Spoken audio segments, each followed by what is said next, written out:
Tell me how, I got nothing to say. Tell me why my tombstone is blank. 'Cause I'm not the one who won't try. I'm not letting life pass me by. Tell me when the days are less gray.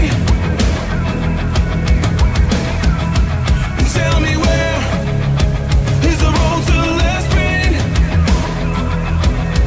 How many days before I decay? It's getting so hard to get by. Where are all my trophies in life? And he hated the way he was dying, but the moment he turned on the light, he became what he dreamt of at night when he was young and hungry for life. Set to sail to a place I can't say. Live a life worthy of chase. The time is today. New blood in my veins. I won't be the joker in life, playing the part I don't like. And he hated the way he was dying, but the moment he turned on the light, he became what he dreamt of at night when he was young and hungry for life. And he hated the way he was dying, but the moment he turned on the light, he became what he dreamt of at night when he was young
AEW Dynamite!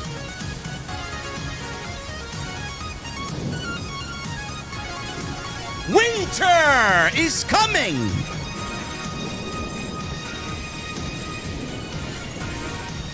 Show's so cold! AEW is so damn cold! I don't have words to describe it. We got Winter is Coming. We got World's End. A lot of these names definitely fit the vibe of AEW lately.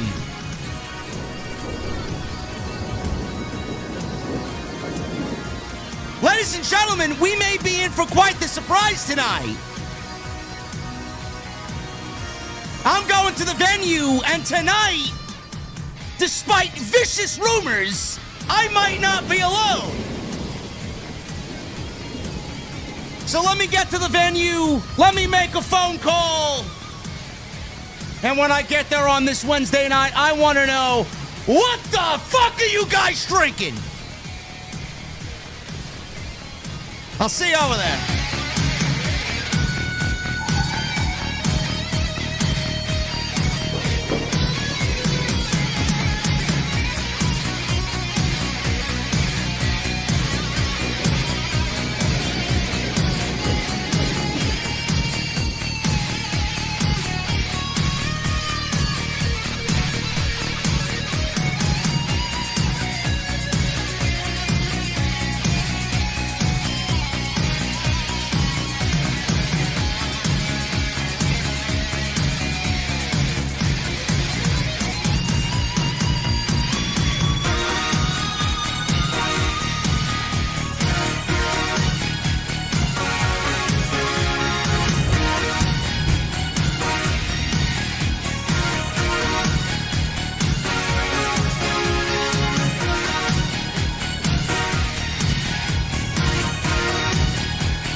What is going on, guys? Thank you so very much for joining me right here on Off the Script. This is your AEW Dynamite Post Show for December 10th, 2025. I'm your host, JD from New York, as always, coming to you live from the OTS venue inside my mother's basement.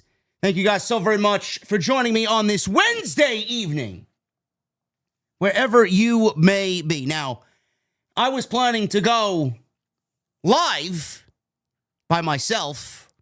Was planning to have another week all to myself. Apparently, I got a phone call.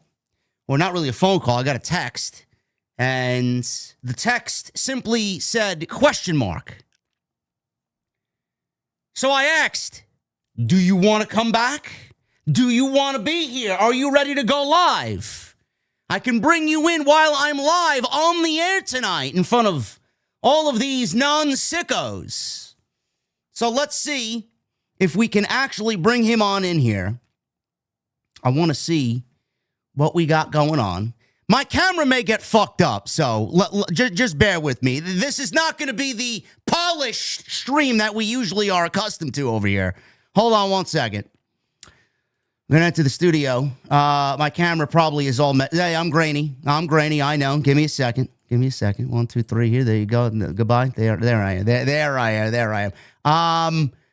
We may be bringing in, if he's available.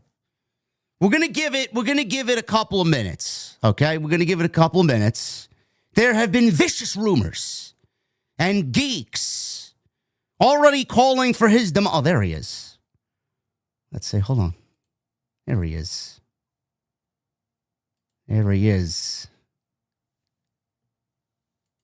sir, are you live?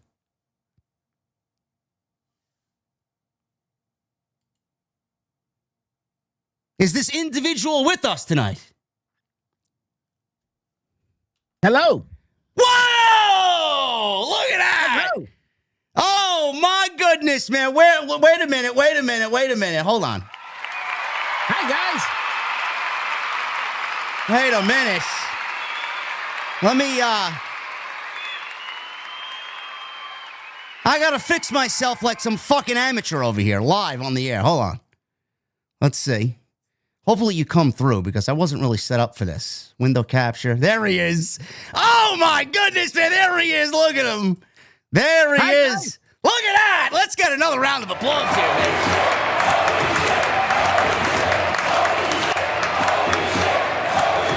Hello. There he is, man. What's going on over there, bro? Good. Oh, where am I? There I am. Okay. What kind of production is this, man? I don't know. YouTube is like 15 seconds late. I can't help you there. Did we fire the production team? What happened around I here, am the production team. Oh my God. Man. Yeah. What is going on, chat? There he is. After a couple of weeks away, he's back. Oh. And we can finally get back to Tekla, Jesse. Tekla. Did you see Tekla tonight? I did. Bro, listen, man. I've been paying close attention to Tekla. Man, something look a little special about Tekla tonight, man. I don't know, man. I don't know. Tekla may be moving up my list, bro. That's what I was saying. I'm like, I don't know what's going on, man, but something. I think it was the lack of makeup or less makeup or different makeup. I don't know. I don't know. I like it though. But it's working. It's like working. How you feeling, man? How you doing? Man, it's the Christmas season, man. I know. You know that comes with happiness. That comes with stress. A whole bunch of emotions. All of that, man. All of that rolled into one. You know, but we still got a couple more weeks to this. The good news is at the end of this month, after Christmas, I am going on a little mini vacation to Florida. So hopefully it all gets better. There you go. You know who resides in Florida, correct? Who's in Florida? We know. I'll give you a clue. Oh, Listen. This person shares the name of our favorite game.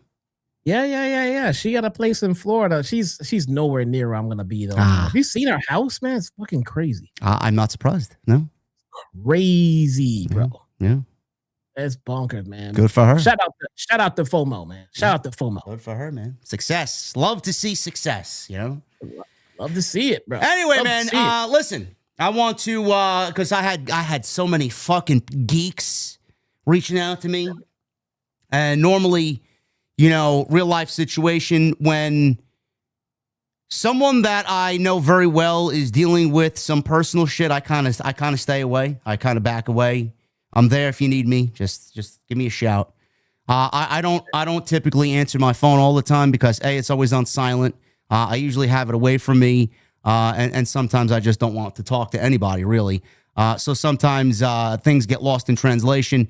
But the reason why Jesse was not here for 2 weeks has nothing to do with what happened on the Full Gear stream. We got into a little riffraff over the usage of blood on AEW television. I didn't fire him. I didn't boot him. He didn't reach out to me and said, fuck off. I don't want to do your show anymore, blah, blah, blah. This is very much a tag team thing on Wednesday. It doesn't feel the same without him. So I'm glad that he's back. Though I could go at it solo. I mean, I've been doing this my entire YouTube run here, but I like it when it's on Wednesdays with Jesse and Tuesdays with Jason because the vibes are different and it gives me a little bit more of a respite where I don't have to go 1,000% and my co-hosts can actually take the reins at certain points in the stream. So I like the fact that I could give the ball to Jesse and he's going to run with it and not fumble it. So the reason why Jesse wasn't here is because he had some family problems, and there are problems there that I am very familiar with because I had to deal with it. I don't know if you spoke about it on your stream, but I don't want to mention anything here unless you are comfortable talking about it. But the reason why Jesse is here is because of, or wasn't here, was because of family problems. And it's the holidays. He wants to make sure his family's right and this and that. Nothing happened as far as anything with him being fired or booted off the show, or we had a miscommunication and we didn't want to work together anymore. So all the people that were starting shit, you guys gotta fucking mind your own business and kindly fuck off, please. If there was anything along those lines that was going to happen, I'm sure Jesse and I would have come together for you and would have said something, but nothing like that is happening, and I don't really see anything like that happening in the future. So he's back here, and he is always going to be here unless he doesn't want to be here anymore. So that's that. I was suspended without paycheck. No, you were not suspended. I was given a 2-week non-compete clause, and was not allowed to go to any other podcast. Bro, you could go start a podcast with Issa. You could go join Fightful, bro. You could do whatever you want. Nah, I don't want to extend to a 1-year non-compete clause. I don't want to get Andrade. Yeah, Jesse shows up on Fightful, bro. Yeah, it's a 1-year non-compete, man. You can't. Yeah, one year. I will release everything in a tell-all. So subscribe to my channel to hear all of the dirty details, chat. Yeah, there you go. So that's that. I don't know what you have divulged on your stream, because I know you've been. A lot of people were like, "Well, he's doing his watch alongs. How come he's not on the show with JD?" Well, because Jesse has a fucking channel. Jesse has a channel he also wants to uphold too. Like, he likes doing that, and he has an audience to maintain there. So, like, why wouldn't he do that? Yeah, I would love to just disappear and just regroup and everything else, but I have kids that kind of expect Santa to come down the chimney. So if I don't hit that camera and turn it on, they're gonna be looking around like, where the fuck is Santa? Okay, so I have a job to do. Yeah. So, there we go. There you go. You're here now. That's all that matters. I am here. My aunt is doing, I don't want to say getting better, because she is not. All right. She is not. She's at the end stages of congestive heart failure. But with all that being said, she is stable. All right. It was heading downhill for the longest of times, but now she seems to be stabilized and probably going to be leaving the hospital soon and going to a rehab facility. Yeah. So I mean, it's I want to smile because she is leaving the hospital, but we are like a few steps short of hospice here. So I'm trying to temper my expectations. So that's where we are now. Man, that's something that I had to deal with my grandma. She had congestive heart failure. She was diagnosed with that about 3 years ago. And then she was living at home. If she was at home and didn't go into a nursing home, she would have been gone way quicker than she was. She had kidney failure. She had a whole bunch of problems. And she lasted till 97. We lost her this year because of a freak accident in the room. And you also mentioned Alzheimer's. Your aunt is dealing with Alzheimer's as well. Yeah. I mean, that's something I dealt with my grandpa. He dealt with it for 5 years. He held on as long as he could. My aunt Teresa had it for 11 years, and she left us in December. I know what comes with that. It's not fun. No, it is incredibly heartbreaking.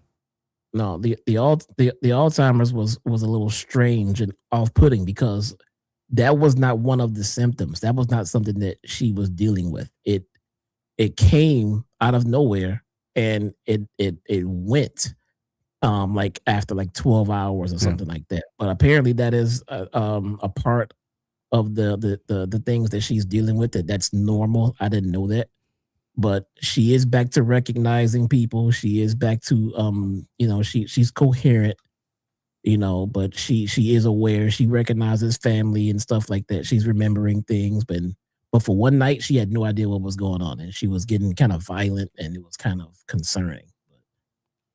We're expecting the worst. So when the worst does not come, then the news feels like good news, you know. But we're trying to keep our expectations in check, though. Yeah. So listen, it's the holiday season. Christmas is coming up in 2 weeks. Just make it as special as you can. You know, I don't want to sound all doom and gloom, but you know, you got to be realistic when something like that arises. You know, and you anticipate it may be the last Christmas. Make it as special as you can. Yes, that's exactly all you can think of. You know, and that's where our focus is right now. Yeah. But let's get to it, man. Yeah. So that's that chat. Happy to have him back, and hopefully you guys are happy to see him. There's no Collision Corner lined up for the night, right? No, I did not have time to watch Collision back, man. That's fine. My days are spent, you know, dealing with my aunt. And we'll give Collision Corner a break until after the holidays, after the new year. We'll bring it back. There's no need. There's nothing going on right now in AEW. But as always, I'm going to leave the ball in Jesse's hands right now. Like we usually do on Wednesday night. I got one topic I want to get into because it is absolutely just apparent that they don't know how to manage the flow of a show or organize a show. But I'll get to my thoughts after we hand it off to Jesse. Man, what was the biggest takeaway for tonight on this winter is coming edition of Dynamite? Well, we crowned our inaugural tag team women's champions. We did, and the I gotta admit, it hit me in the feel goods for a little bit there because I could see the genuine emotion coming from Harley Cameron's face when she won. You know, she had that first title, you know, look and feel like she really appreciated that shit, and she is not someone that I would consider to be world championship material. So she probably didn't think that she was ever gonna win a title in AEW, and getting her first title, I don't know. It was kind of awesome to see her and her excitement to winning her first title here. Yeah, you know, when this tournament first started, Jesse and I were going over the list of teams. I wasn't too thrilled with some of the heavy hitters in this tournament. Like we had Mercedes and Athena, and everybody kind of lost their minds that, oh man, Mercedes is in this tournament. She's going to add another title to her collection, and you know, it's going to take away from the younger women there that should be getting an opportunity. And then we saw Toni Storm and Mina Shirakawa team up. And it's like, you know, it just kind of looked like Tony Khan was going to go and give us a very, very stereotypical final for this tournament with his biggest and best in this division. And I, during that discussion, said, and you know, we talked about this on TNT too, and Jason disagreed with me. He said it's probably beneficial to give the titles to Toni and Mina so that they can build some prestige with those championships and then drop them to someone else a few months down the line. I said, listen, the titles are going to be inconsequential anyway, so why not just crown some young up-and-coming women that never have tasted any gold really in AEW and give them the ball to run with it? And that's exactly what AEW did tonight. Now, I don't know if they listened to the criticisms along the way. I don't know if this was the plan all along, because it's very difficult to see Toni and Mina and not think that they're going to win this championship. But Harley Cameron and Willow won the championship, and they beat Toni Storm and Mina Shirakawa and Mercedes and Athena in this same tournament. So Tony Khan, I don't know. Again, I don't know if he listened to the criticisms and went with the younger girls here, but he put these two over some of his biggest women in the division within this tournament and gave them a nice string of wins and momentum to the finals and ultimately crowned them as the first ever women's AEW Tag Team Champions. So he did basically a mixture of everything that Jason said that he wanted, you and me, and he gave the championships to a relative unknown in Harley Cameron and Willow, who's great. But I can't sit here and not like this decision. I think this is a good decision. Now, the only thing, Jesse, that I have a problem with, and this is a terrible problem in AEW. Like, I don't know how they format their shows, and I am a big proponent of the World Championship needs to be last, but not all the time. It doesn't need to go on last every single time, especially if there's something a lot more important on the show. The World Championship tonight had virtually no story. Eddie Kingston and Samoa Joe, no matter what you want to think about it, there's no story there. And they put this match together simply to get a championship match in the main event for this themed show, Winter is Coming. That's all that they did. And they didn't even sell you on anything that is going to happen at the pay-per-view. They didn't give you an angle at the end of the match. They didn't set up the World's End pay-per-view main event for the World Championship. They did nothing. They went off the air with Eddie Kingston, choked out. See you next week. So my problem is, and this is something that needs to be addressed and fixed for future AEW shows. I don't know why Joe and Kingston didn't open the show if that was the planned ending for the show, and why the tag team tournament final didn't close the show and give those ladies the main event, and that is the last thing that you see signing off on this week's show. Like, I don't understand why the level of importance in this company is always skewed. You want to make these championships important. You want to make these women feel like they're an important thing. So put them on in the main event. These championships, to me, don't feel important. They're not going to feel important. And it makes me feel like Tony Khan just takes his women's division and the whole fucking title situation there for granted. Unless you're Tony Storm or Mercedes, he doesn't give a shit. So I would have changed and flip-flopped those matches. I would have put Joe and Kingston on in the beginning and then the ladies on in the end and just give them that feel-good moment and give them that closing spot, because what the fuck did we watch 4 weeks of tournament for? That's the way I feel about it. I don't know. I don't know. I did you one better. I wouldn't have put the Joe and Eddie Kingston match on this show at all. And I would even given it another week to build to make it a little bit more interesting and put it on maybe next week or something like that. That also works too. Yeah, because who are we kidding, man? We all know that Eddie Kingston wasn't winning that title. No. I mean, and then the fact that he pointed out that he's already 0-2 on championship matches, didn't help anything, and now he's going to be 0-3. We knew that was going to happen. So if they had no other kind of angle to push out of this, then I wouldn't have put it on the show. I would have left the stage for the women to close the show, and that just would have been it. I would have opened the show with the women with a segment about the main event, and then closed the show with the women in the main event. And yeah, I don't know. I mean, the match didn't need to happen at all, but I'm okay with seeing Eddie Kingston, in the main event or in a championship match. I mean, because Eddie is the fucking man. But I mean, we all knew the outcome of this match. Yeah, I mean, this was as predictable as they come. Now, you weren't here last week. I did a little mini listen along or watch along. We watched Hook's promo with Alicia Toot on YouTube. Did you by chance see that at all? I did not. No. Well, then there goes my question. Well, basically, he described why he did what he did, and it was like 2.5 minutes. And I complained that they didn't even have the wherewithal to put that in the show. They saved it for a 2.5 minute upload on YouTube. Meanwhile, they could have put it in the show. We didn't hear anything from Hook.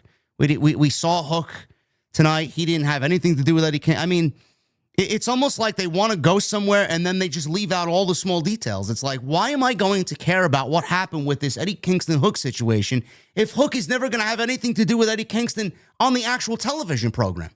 Like, what is the story you're trying to convey here? Like, where's the story here? What's the reason why we should care about it?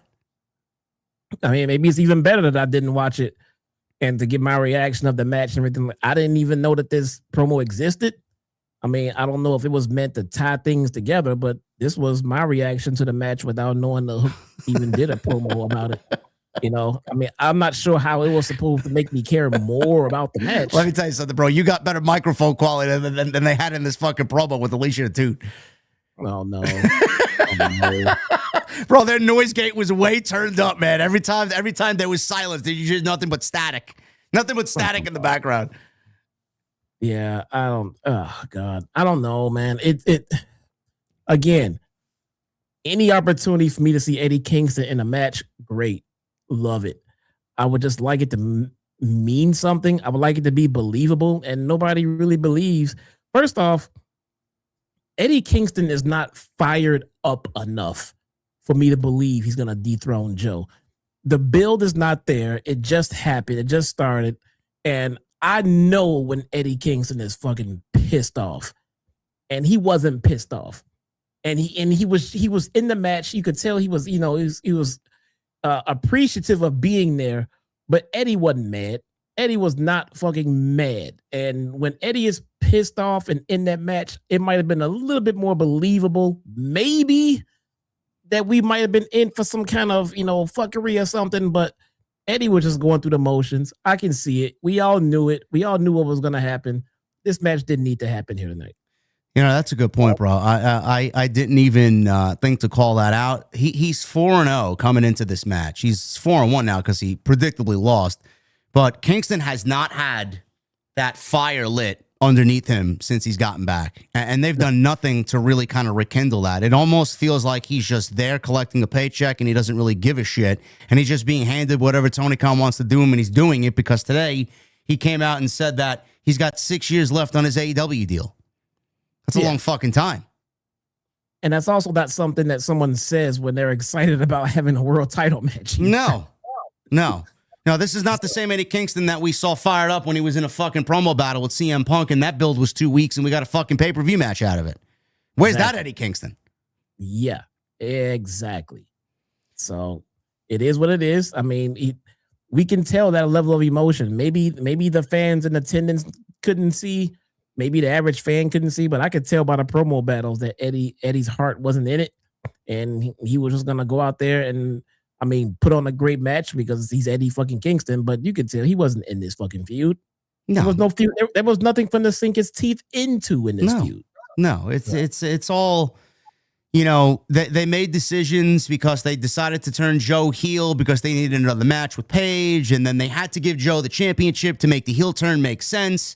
And then Hook was just fucking doing absolutely nothing. And they figured, let's get him out of this Eddie Kingston situation because he's not doing much of anything. And let's put him back in the Opps because that's where he belongs. He's a lot better there. It's like they made mistakes and then they try to correct those mistakes. And then they have nowhere to go after they make those decisions. So it's like, what exactly are we doing? This entire month is nothing but Continental Classic matches, which is going to result in 3 of the 13 fucking matches I'm sure we'll get on the 27th, resulting in tournament matches. And then we got a championship match that we don't know exactly what that's going to be. We may be looking at part 3 between Page and Joe. At this point, I'm over it. And it almost feels like we're just waiting for MJF to get back to see where he actually fits into all this. And even that, I don't even know where he fits into all this. So what exactly are we doing? Where, we say it every week, where's the story? They try to tell a story, but then they leave out some of the most crucial details for the story, and then the story ends up not getting told. And then you get the result that you got tonight. Yeah. I don't know where they plan on going with MJF when he gets back, but MJF returning is going to make him a de facto babyface. But for how long will that last? It's not going to last long enough to book a babyface MJF versus Joe that they just turned heel. I quite don't understand the purpose of this Joe heel turn just yet. I'm still waiting for that to somehow come to light. But MJF is gonna be a heel. He'll get the big pop when he returns because he's been out for so long, and absence make the heart grow fonder. But what are we doing here? I don't understand why we needed to turn Joe heel. Well, MJF still has the contract.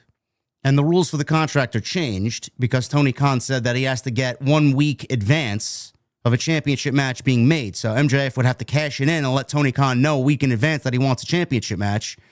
So whenever that comes, wherever that comes, I don't really know. But next week, we also, Jesse, I don't know if you are aware, if you watch Dynamite, you probably saw the graphic. We got a Dynamite Dozen Battle Royal. Now, the only person that you and I know of that has ever held that Dynamite Diamond ring is MJF. So is MJF going to be back on television next week? Is he going to fly all the way to Cardiff, Wales to compete in this fucking nonsensical, useless, waste of time battle royal to defend his fucking waste of time ring? To do what exactly? So I look at that 2 ways. One, MJF has been away for a long time now. You're going to bring him back to put him in a battle royal over a meaningless ring? I hope not. Number 2, the winner of the Diamond Ring is going to get a championship match. First of all, he's got to win the Battle Royal. The last 2 guys in the Battle Royal get a number 1 contendership, and then the winner of that match the following week gets a championship match at some fucking Maximum Carnage Dynamite that happens in the middle of January. So how could it be MJF? If MJF holds the Dynamite Diamond ring, you would assume he's in the Battle Royal. You'll assume that he's going to be one of the last two guys in the ring, but he also has the contract as well to get himself a championship opportunity whenever he wants. So how exactly are they going to make that work? It's almost like they didn't even think this out, unless they're going to crown someone new as the Dynamite champion, and MJF's going to come back and try and take his ring back. But why would he give a shit about the fucking ring when he's got the contract? That's the whole thing. When he gets back, I would assume that he's focused on getting his title back from a heel Joe. Who gives a fuck about a ring, man? I don't know. I don't know. I mean, but I can only assume he's coming back because there's no way in hell you're going to hold this tournament without having him play into it somehow. So I don't know what the plan there is. Someone else wins the tournament and he has to give up the ring, but then he uses the contract to make it a triple threat match with Joe and that person, and that's how they get the title on MJF, maybe? Maybe he does that and gets the championship and his ring back. And his ring back. How the fuck would he get his ring back? Maybe he doesn't compete in the tournament and he's forced to give up his ring to the winner, and then when he does come back, he wants to wrestle for it. I don't know. I don't know. This is almost as bad as Okada holding the Continental Championship and parading around with that. And if he loses the Continental Championship, he loses the Continental Championship, but is also now still the International Championship, even after we unified them at all in. Unified them. They're one title. I thought. Yes, we have a unified title. This is, oh my God, man. I don't know. And if Okada's walking around with the International Championship, we unified it with the Continental title to make the Unified Championship. In its place, they made a National Championship, but now they have an International Champion and a National Champion, which operates as the same thing. I'll tell you what, though. Them putting that rule in where MJF has to claim 1 week in advance before he uses his contract really fucking sucks right now, because he's been out for so long. And a surprise pop-up fucking title match from MJF would be fucking great right now. We don't have that opportunity anymore, though. Bro, are you kidding me? You think Tony Khan thinks that far in advance? That's he books the show day of. That's so no, you're booking a week in advance now. Well, he has to now, yeah. He has to now. Anyway, we're going to get into this show. That was the main event. It was Eddie Kingston and Samoa Joe for the World Championship. We'll detail how we got to its very anticlimactic conclusion. Also on this show, Women's Tag Team Champions crowned in Babes of Wrath. That's Harley Cameron and Willow Nightingale. We got, get this chat, another money match taking place next week. Another six-man party match, because they love their party matches and they love their money matches, so now they're fusing them together. The Bucks, alongside Don Callis, they actually won $1 million at Full Gear, and then they gave it up theoretically. Callis has been in possession of the money and the $1 million, and now apparently the money again is on the line in a six-man tag party match next week because the Bucks took back their money, and now Callis wants it back because it doesn't belong to the Bucks. But theoretically it does because they won. Why is no one spending that money at this point? I don't know. Maybe we should do an audit, bro. Maybe somebody should go in there and audit the bag of money. Nobody is buying anything at these airports that they have to go through. No one is buying sneakers. Has anyone watched BTE? The Bucks like to go shopping when they hit these towns. Are they spending any of this money? It's all intact. Jesse would have went to go buy himself a new 2026 Dodge Charger. Yeah, man. You could have bought flying around Chicago. Like, who the fuck is that? Oh, it's him. I mean, nobody's spending this money. They're just leaving it in bags, carrying it around. What's the point of having the money if no one's gonna spend it?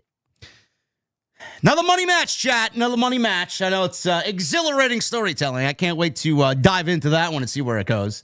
And we got the Continental Classic tonight. Jack Perry is taking the place of Darby Allin, who is now medically disqualified from competing in the tournament. We'll give you the reason why.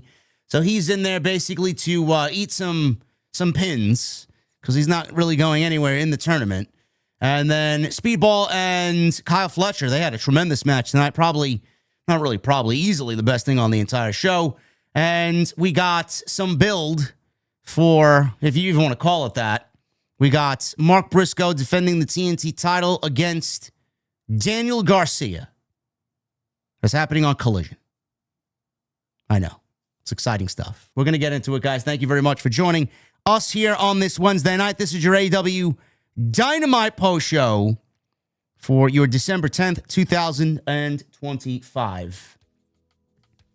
Follow us on social media at JDfromNY206, at Chi-Town Smark. Go follow Jesse on YouTube, same name. What are you doing over there, man? How the stream's going over there? Good? Pretty good, man. I mean, my aura has been off since dealing with my Aunt Jackie, but like I said, man, it's Christmas season and money is extremely tight, so I can't afford to not turn the camera on. So I mean, I feel kind of bad for not giving it my all, but at the same time, man, I got kids that want to wake up and see Santa's gifts. So yeah, it's tough. It's tough when you're a content creator, man. You're dealing with some personal stuff. It's always difficult to kind of get into it. I got to tell you, man, I don't know how you do it. I don't know how full-time content creators do it. I don't know how to sit here in front of this camera and put on a fake fucking smile when you know that you would rather be somewhere else dealing with the issues you have to deal with. You know, I mean, I don't get it. I'm the kind of person I don't like fake. You know, if I'm gonna turn the camera on, then I'm gonna turn it on and give my real emotion. And my real emotion is I'm dealing with all of these issues here and here and here and here and here. And as opposed to like, hey, you know, what about that wrestling show?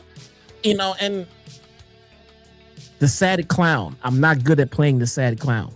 The emotion you get from me is always gonna be 100% genuine, man. No matter what it is. I mean, if it's good, that's what you got. If it's bad, that's what I'm going through at the time. So Yeah, I don't know how to do it. It's tough. It's tough. I remember when Bacardi passed, I came on here, I cried. I remember when Kev Castle passed away, I cried. You know, live on stream. It's you just let it go, man. You know. Yeah. You know, I think if you express yourself in that way, I just think I think people will sympathize, but at the same time, they also know that someone in my position, especially with what I do every week, that I've made a commitment to them to be here.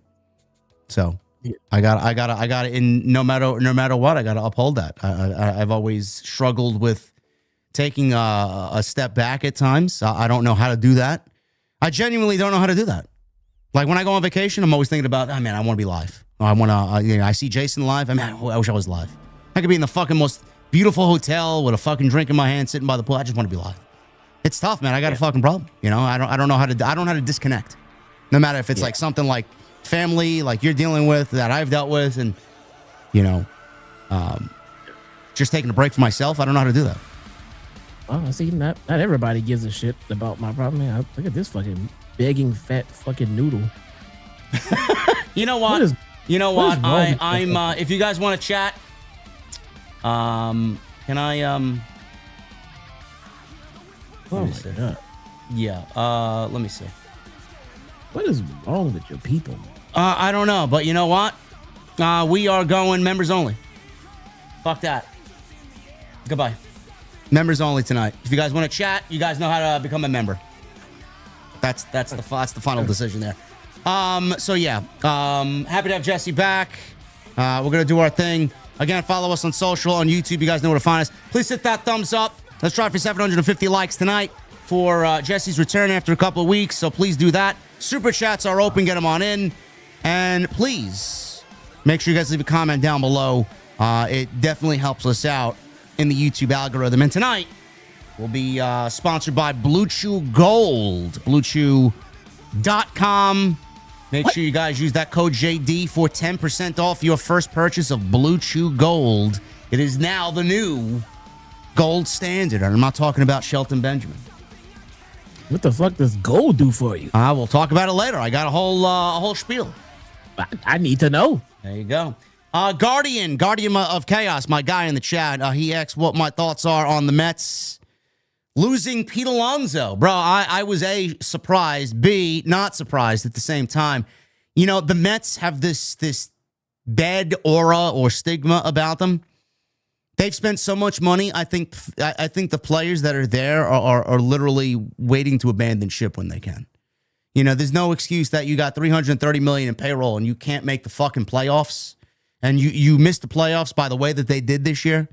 It's inexcusable. So Pete Alonso is now with the Baltimore Orioles, and they lost Edwin Diaz to the Dodgers, who I mean, it's like they got an unlimited fucking money pipe. I don't know. They just $70 million for 3 years for a fucking closer. I don't know where they're getting this money from, but the rich keep getting richer. I don't know why. I don't know how. It's like, let's put a stop to that, please. We need a salary cap in baseball, really. But, you know, listen, man, the NL East gets a little weaker, which means the Braves get a little stronger. So I'm looking at it as a positive for me, and I feel bad for you guys because he was literally your best player. Anyway, let's get into this, and we're going to start at the top. We start things off with the tag team title tournament. Toni Storm and Mina Shirakawa, the timeless love bombs, against the Babes of Wrath, Willow Nightingale and Harley Cameron. This is the finals of the AEW Women's Tag Team Title Tournament. I thought this was one of the better matches of the tournament. I was not pleased with Harley's performance or Willow's performance in their last match with the Sisters of Sin. I thought that was very sloppy, to be quite honest with you. But being in there with Toni Storm and Mina, I thought they had a much better match here in the finals. And last week, we got a holiday death match within the tournament. What did you think of that, Jesse? Seeing the confines of this tournament dirtied up by plunder and blood and just hardcore nonsense when it didn't really need to be. Did you have any opinion on that? No, I didn't really pay that much attention to it, if I'm going to be 100% honest, man. I got sidetracked in my stream. I didn't really watch too much of the match at that time. There you go. But I will say, though, I think in a tournament, I think it's important you keep all of the matches consistent. Yes. I 100% agree. So it's a tournament. I mean, it's the stipulation is there. You win, you advance. You lose, you go home. Yeah, simple. So we kick things off with Cameron and Mina. Apparently, early on in this match, we get Cameron posted up in the corner and forced Mina to motorboat her. Oh, yeah. I had to put that down, man. A motorboating in the middle of this final match, bro. Hey, man. Christmas season. Merry Christmas. You're welcome. Listen, man, if there's someone that you want... If there's someone that you want to motorboat, man, Mina is the perfect candidate right there. That's all I'm going to say there. Mina works. Mina works just fine. So Willow and Toni Storm tag in. The crowd was very much into these two. They slugged it out. Harley and Mina tried to intervene. They start throwing some shots of their own until the love bombs get knocked outside. Cameron lined up her opponents here, allowing Nightingale to the cannonball off the apron. Back inside, Cameron worked over Toni, and she was saved by Mina. Storm delivered a backbreaker and made some quick tags to Mina, keeping Cameron isolated away from Willow. Cameron ducked a standing switch with a back suplex. Willow got a hot tag, and lariats and chops are dished out, and we go into a commercial break with Willow hitting a pounce on Toni out to the floor. So we come back from the break. Mina is being worked over during the commercial. She hits a spinning DDT on Willow. She created some space, enough for her to make a tag to Toni Storm, and she comes in running wild with some offense. Cameron was spiked with a DDT of her own and signaled for the TCM chicken wing, and Nightingale made the save. Mina fought off both ladies, getting a figure four on Harley Cameron, while at the same time getting Nightingale in a DDT, which also kind of bent Cameron's legs in the DDT. That looked pretty cool. Figure four applied, but Toni and Nightingale took turns turning their opponent over, so Willow attempted an Indian deathlock, leaving all four women to start slugging it out until everyone broke free. So everyone's firing up some overhand chops and headbutts. There is a quadruple down. Crowd is enjoying it. Storm sent Nightingale out to the floor and helped Mina get a sling blade out of the corner on Harley. Storm Zero connected on Harley Cameron, but Nightingale broke the count, hit an overhead suplex on Toni Storm out on the floor. That theoretically took her out of the match. So after that, we get Cameron and Mina trading forearms. Mina hit a rolling elbow, spinning back fist. She then wanted a glamorous driver. Cameron floated through with her finishing move as she tagged Willow, who hit a beautiful doctor bomb, and that was enough for the win. So Willow pins Mina, not Toni, and they are the first ever women's AEW Tag Team Champions. Now, we had Harley Cameron bleeding from the mouth, not too much. It was organic. It was genuine. I mean, it was just the result of a hard-fought match, and she might have busted her lip or something. It wasn't anything too bad.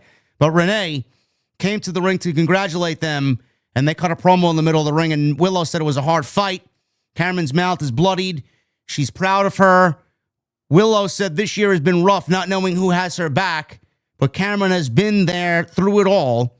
And Harley talked about wrestling Willow in her second match ever a few years ago, and the crowd chanted Babes of Wrath as they got pyro, while Toni and Mina, after the pyro went off, got into the ring, hugged them, and congratulated the new tag team champions.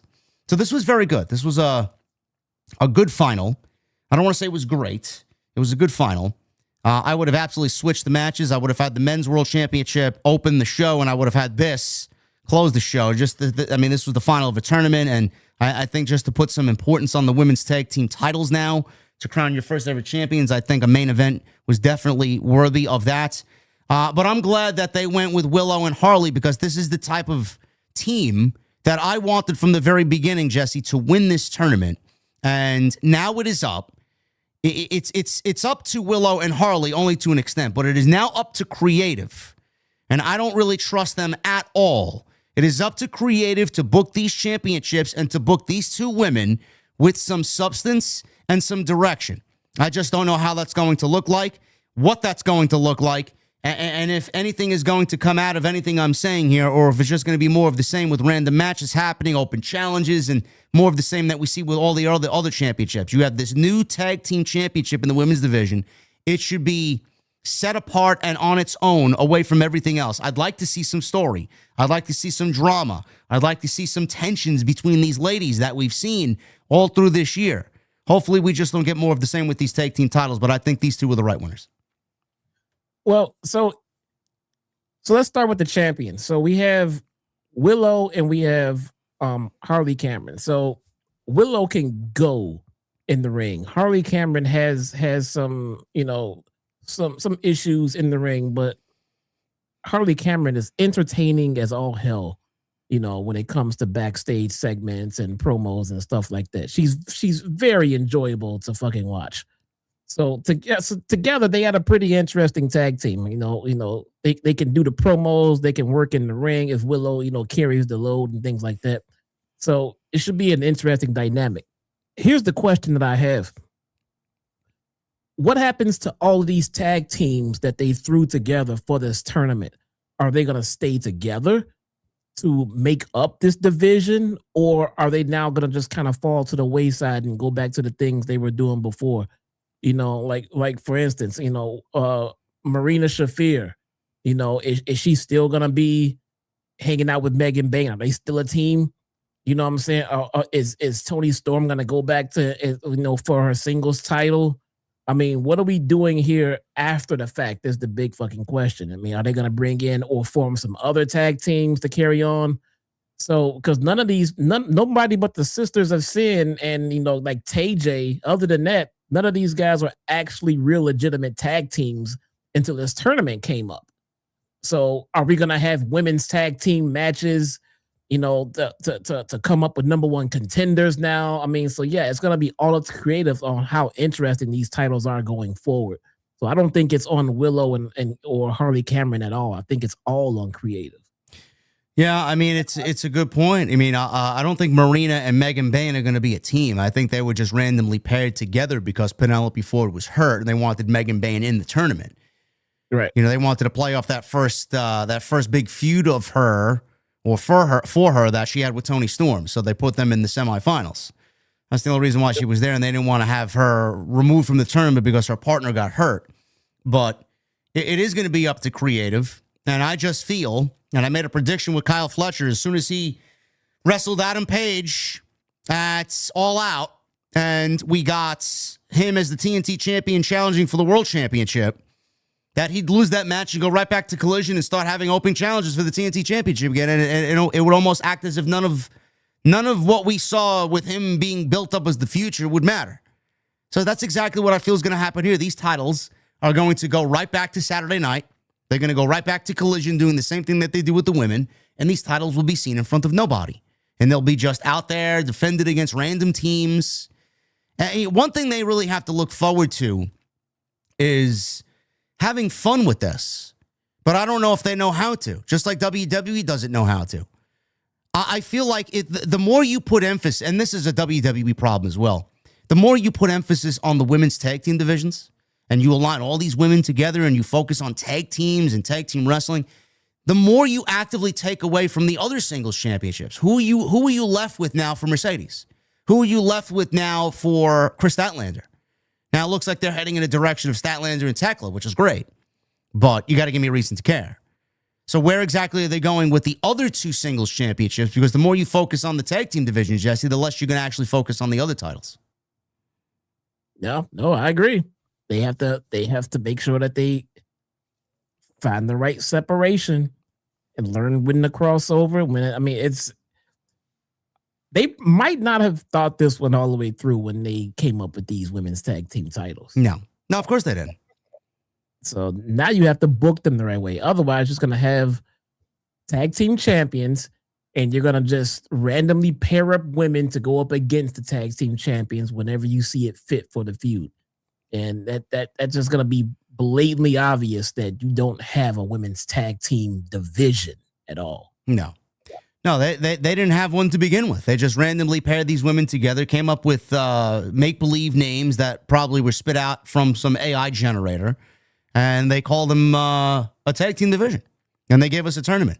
Look at WWE. Now they're all of a sudden focusing on their women's tag team division after 6-7 years of absolutely nothing and negligence and just abandoning the championships and making them seem insignificant. Now all of a sudden you got 6 or 7 teams over there, 5 of which are on Monday Night Raw vying for the right to be the number 1 contender for the tag team championships, and they're all singles wrestlers. So what are you actively doing over there? They're doing the same thing. They're making the same mistakes. You've taken basically your entire division and some of your biggest single stars away from the singles championships, and now you've left Maxine Dupree with nobody, and you've left Stephanie Vaquer with nobody, and you've left Jade Cargill with absolutely nobody because she's got no competition on Friday night, which is a whole fucking problem in itself. So they're doing the same thing. I don't understand why both companies are so hell-bent on focusing on women's tag team wrestling. When did this thing become like a necessity? I've been preaching the choir for the longest time, more than anybody. I think both WWE and AEW, they're wasting their fucking time with women's tag team wrestling. What does it mean? Where does it go? What significance does it have? You want to give more women opportunity, then book better shows and have better creative. You got 2 singles championships in your women's division. Now you need more tag team titles? You need more titles in your women's division. To do what with? Yep. It's not like they have legitimate actual tag teams running around for the women to justify a division. They have like 1 or 2. That's not enough to justify a division. So now you're going to throw people together to make one just so you can have different teams for your champions to compete with. That doesn't feel like an actual legitimate tag team division. And that's how it's going to come off on television. You know, if I can make one recommendation, they just signed Lacey Lane. I think she's wrestling on Ring of Honor. Go out and get Casey Catanzaro, pair them together and put them on Dynamite. You want a solid, legit tag team? There you go. Love those girls. I hope they get an opportunity. They need to establish tag teams. Yeah. Keep them as tag teams. Operate them as tag teams, even when they're not competing for the tag team titles. And then you have an established women's tag team division. The Opps were backstage with Samoa Joe, Eddie Kingston, obviously, and Joe in the main event. You want the real Samoa Joe, he says. The crusader of the independents, not realizing that man has been standing in front of Kingston all along. Joe is ruthless by design and doesn't care about men like Kingston, who are in his way from what he has. The man Kingston looked up to was a wonderful idea, but the one who will kick his ass tonight is the man who will show him the reality of what this industry is.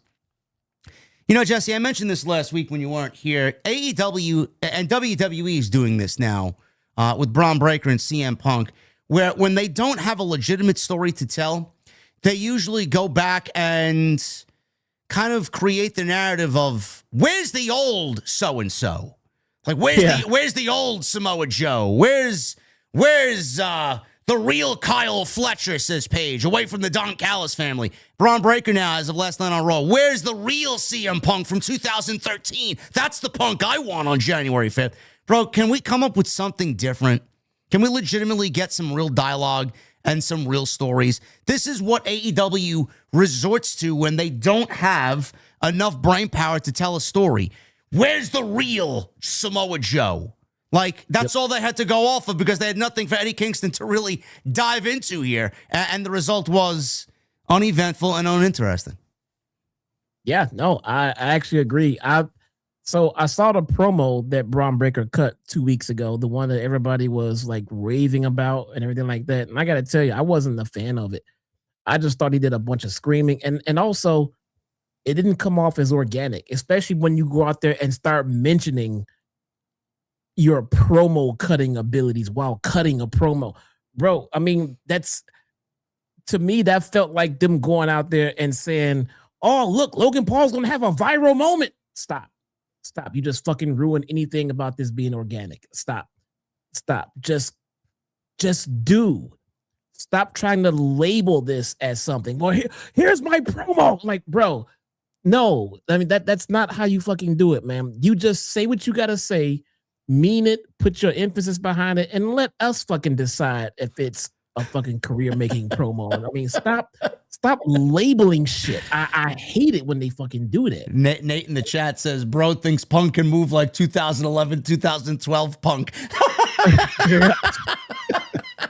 No, he won't. I tell you that right now. He's not.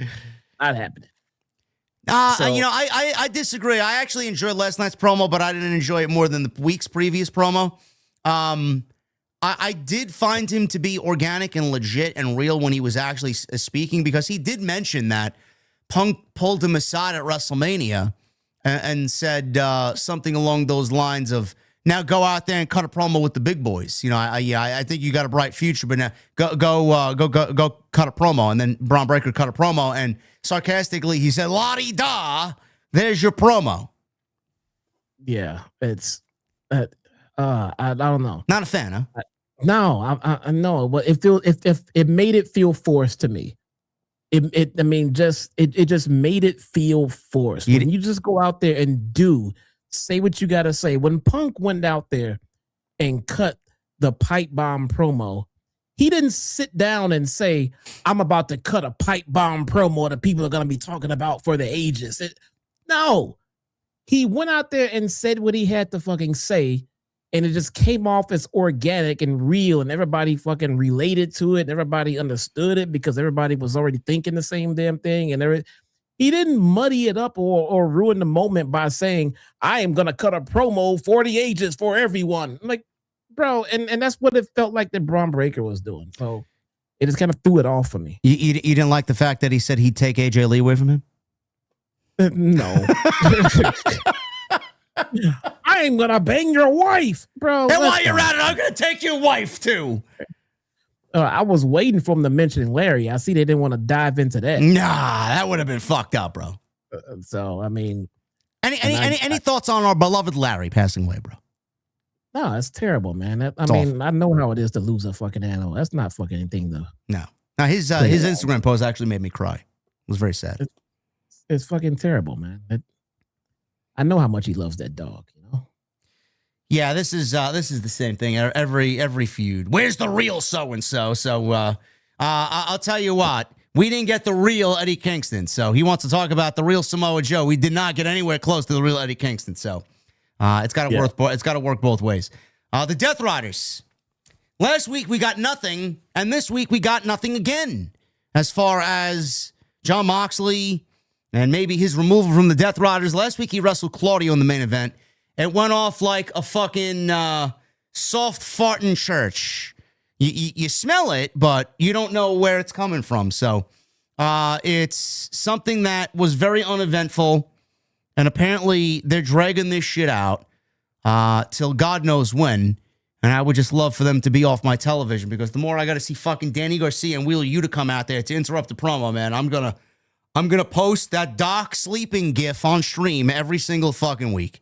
I mean, you got to be kidding me with this shit. So they're in a stairwell, and Jon Moxley's talking about his back is being against the wall in the Continental Classic. Moxley has proved anything, or if he's proved anything, if there's a sand in the hourglass, he can still score. So don't count him out. If you need circumstances to be ideal and try, maybe you just suck. Moxley has to try for the rest of the Death Riders, as they are the hungriest group in pro wrestling, chasing the dragon every day. And then Daniel Garcia, unfortunately, gets up and speaks and says every day they wake up, they choose to win. If you don't try, you don't deserve to win. So he wakes up, bro, every day, and he chooses to win. How many wins has Danny Garcia gotten since he's joined the Death Riders? Not very many. No. Not very many. No. He's not winning right now as a part of the Death Riders or the AEW roster. I mean, he's probably losing less than Moxley these days, but, you know. But he looks like a fucking creative character from WWE 2K19. What the fuck is he doing out there? No idea. Hey, but watch this, though. You talk shit about Wheeler Yuta. Who has more heat right now, Yuta or Samoa Joe? I am going to label this as Wheeler Yuta gets forced heat, bro. It's go away heat. How is it forced? I don't think people legitimately hate Wheeler Yuta, bro. I think it's like, oh my God. I think it's remote changing go away heat. Yuta gets more heat than the world champion. Fuck you, Yuta. See? Got a nice ring to it, though. See? You said that about Dirty Dom Dom, too. Look at Dirty Dom Dom right now. He's got Liv Morgan back. He's winning. He's winning more than Danny Garcia could ever win. The guy's always winning with the women. And how? You see, bro, IRL wife, he's still winning. Bro, he gets to look at Roxanne and Liv Morgan every week.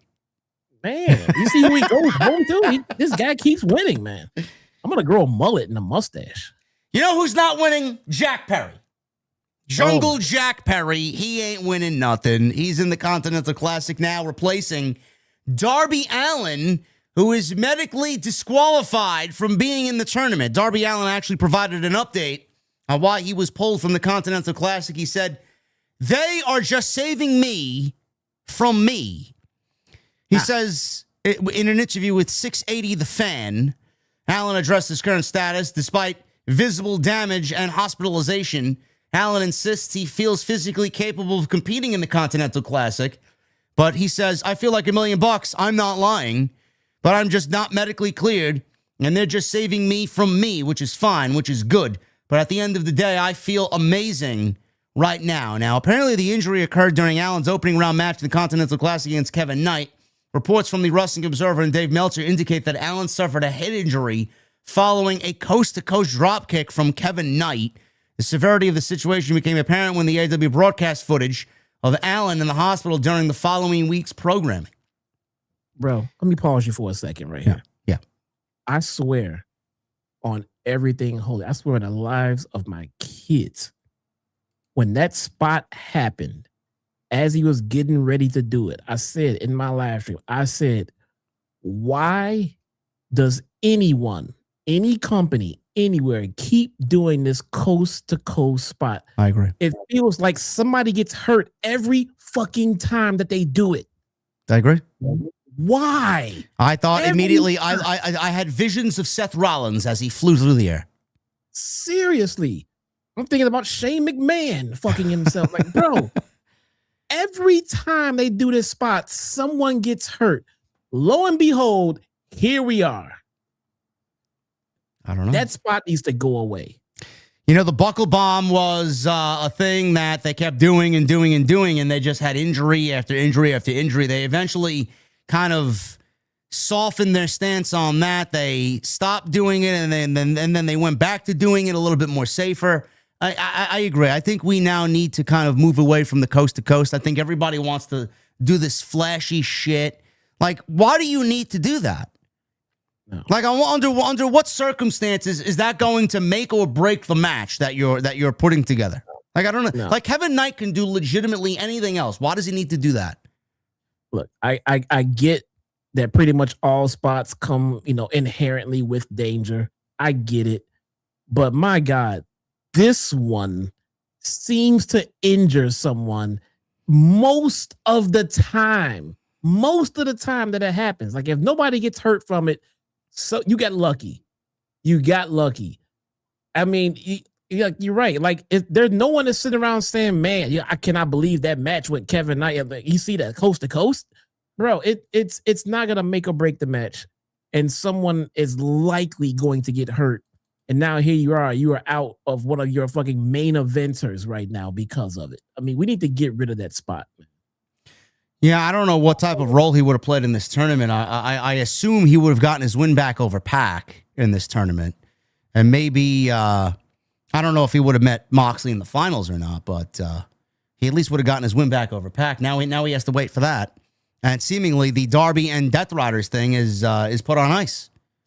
So it's like... Darby Allin is the top baby face in the entire fucking company. And he's hurt. Well, I don't know if he's the top. He gets the biggest. Like, who's bigger than? I mean, what, Swerve? Swerve or Hangman, I'd say, yeah. Like, they're higher than him on the card, sure, but Darby gets the biggest fucking babyface reactions, man. I'd actually put Will Ospreay over there over him too. I think Darby's in top 5, but he's not number 1. Yeah, he's out hurt right now too. Yeah, well, man, look at the fucking years of abuse he put himself through. Yeah, quit doing that spot, man. Yeah, let's cut that out. But that's why Jack Perry is in this tournament, and he's just filling in. Darby was never slated to win this tournament. Maybe get a couple of wins here and there. I genuinely don't know how many wins Jack Perry is going to be able to get here. He'll be lucky if he wins one match. He may basically be this year's Commander, because Commander filled in last year, and he basically got 0 wins. So, well, and I get the purpose of the tournament, and it. Kind of like tonight, where you got somebody with an upset victory over someone that they probably normally wouldn't have gotten a victory over in any other circumstance. It gives other wrestlers a moment to shine, and I can respect that. I get that. Not everybody wins all the fucking time. Shit happens. Upsets happen. The best basketball teams will lose to some of the worst basketball teams. Football upsets happen in sports, so you can get an upset here. You don't have to turn over a title or really affect anyone's status on the card. So I can appreciate this aspect of the tournament in that way. So we'll pick it up here after the commercial break. Believe it or not, this is a first-time match between these two guys. So it's happening here tonight. We come back from the commercial. Okada is just kind of fucking around with Jack Perry, giving him a free shot, leaving himself open.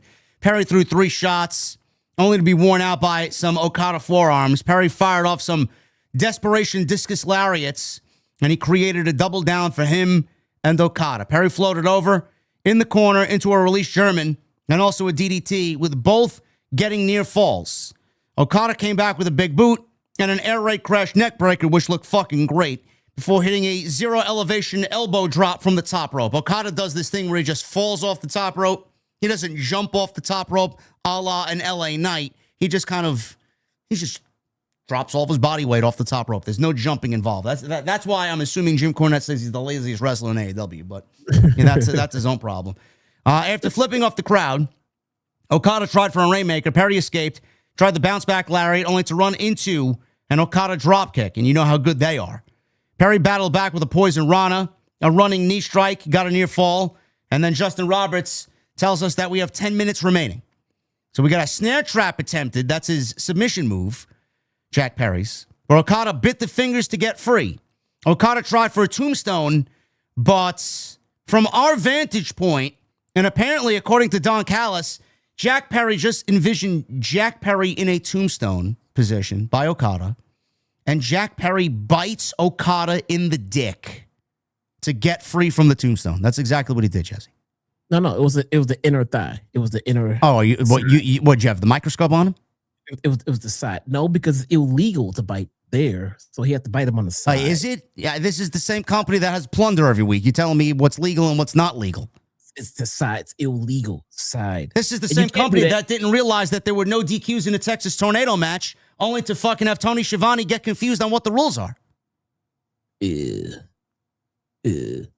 But like an atomic drop, an inverted atomic drop. It's on the side, right? No. Have you ever been atomic dropped? No, not at all. Okay, you don't want to.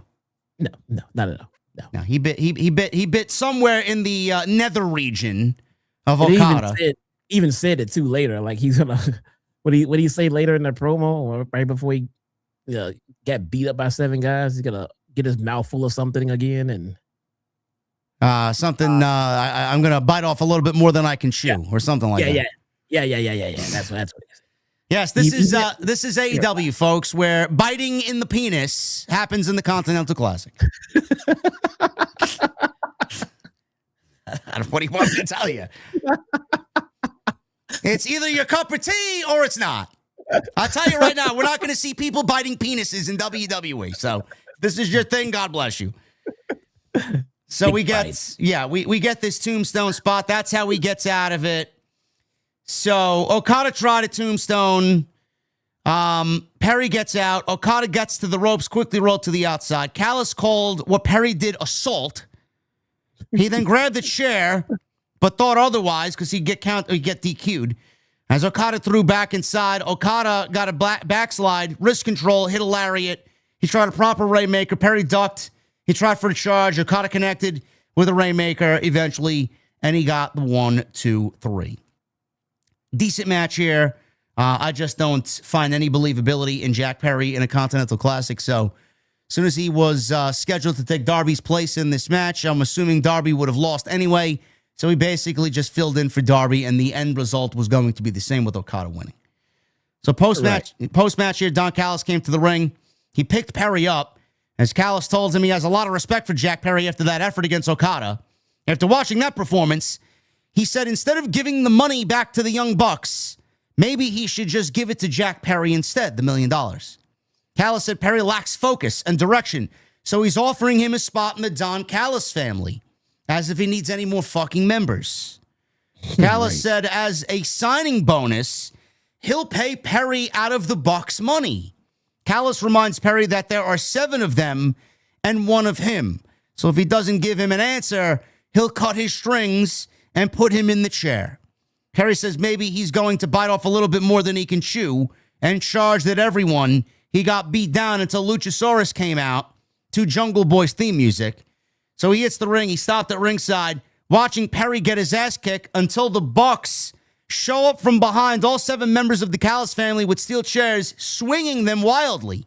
Luchasaurus then comes in and took 2 guys out with a double chokeslam. Okada took a BTE trigger. Callis was left alone with the bag of money, threw it to the Bucks, and begged off. So the Bucks were about to throw a super kick, which Konosuke Takeshita took. Rocky Romero ate a super kick as well, and the Don Callis family retreated with Takeshita looking after Don Callis, but the Bucks now have their money. So, Jesse, it's not even like the Bucks took their money back. Callis threw the money to them because he was afraid of getting kicked. So whose fault is that? And why do we need to see another money match if Don Callis made that stupid mistake of throwing the money because he didn't want to have himself get harmed here in this huge chaos? Don't fucking ask me, man. I don't know. I kind of thought we'd be about done with the money matches when this broke Bucks angle was cleared up or whatever, but now they're still fighting over the bag of money. I mean, again, no one wants to buy expenses, Christmas shop, fucking bills. The money's just still, they're just carrying, they needed this money so much, but they're all just carrying it around. And nobody put that shit in a bank account. Nobody deposited that shit in the PayPal. They just walking around with a sack of money. They're walking around with a bag of money, yes. Right on, bro. Make it make sense. Man. This is how lackadaisical and low effort the creative is nowadays in AEW. We have now another money match. We have a money match for the money that the Bucks won that the Bucks are now defending against the Don Callis family when they don't have to. They got their money back and they're putting their money on the line against the Don Callis family. I mean, really, like, fuck no. No. So You what? wanna fight- So what? So you wanna what Tony fight, we'll Khan is fight. telling us, Jesse, is that the Young Bucks are fucking retarded. They're fucking idiots. You want to fight? We'll fight. Over the money? No. I'm depositing that shit and paying my bills. No. We'll fucking fight. God. So the bag of money is basically another title. That's another title. I mean, they're just carrying around a bag of money. Yes, and another party match next week overseas in Cardiff, Wales, where that audience probably doesn't give a shit. And they got 9,000 tickets sold because they show up once a year over there. So everybody's so hungry for American pro wrestling over there. So it doesn't really matter what. You could put shit on a plate and people would fucking chant fight forever over there. It doesn't matter. So they're doing the money match over there because they know they could get away with it. They can't get away with it here. How many more times can you do it here? I just find it stupid that the Bucks won the money at Full Gear, got their money back because they had it taken away from them after the match because they opted to side with Kenny Omega. The Callis family had the money. Now they got the money back, and now they're putting the money back on the line in a fucking party match. Please make it make sense, please. The answer is no. I have the money. I'm spending it. Goodbye. Why do we need to ask these questions on this show every week? Like, does nobody think of this shit? There's nobody there on the creative team, and I use that term loosely. Does nobody think that's ridiculous? Who would willingly put $1 million on the line because pride? Bro, it's not a fucking title. Like Jesse said, go out and treat your wives to a nice fancy dinner and a vacation somewhere, a nice cruise somewhere. Come on, bro. Something. You needed the money, right? So why aren't you fucking spending it? That's a loophole in the story that they seemingly just forgot about. Oh my God.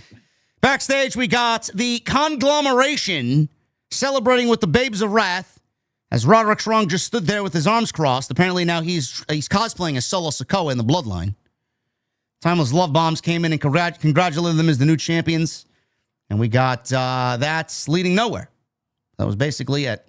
Video package followed of Mercedes Moné melting down after losing one of her 14 championships. Oh my goodness. Holy shit.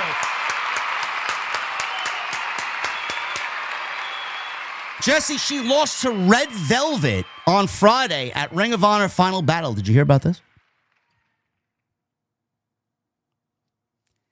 Any words on Mercedes finally losing, Jesse? Anything? You know, to care that she lost the title means that you care that she had the title. The interim Ring of Honor television title, bro. Fucking hell, man. I agree. Apparently now they're giving us a story of her melting down and losing the championships. You do realize, and I mean this wholeheartedly, and my guy Jason, WWE Lifer on social media, you can clip this one so the Monet crew can get pissed off. One would have to actually care about what has accumulated over 14 different promotions with 14 different titles.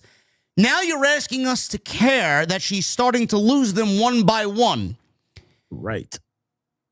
Bingo. It's too little, too late there. You have put such a bad taste in everybody's mouth.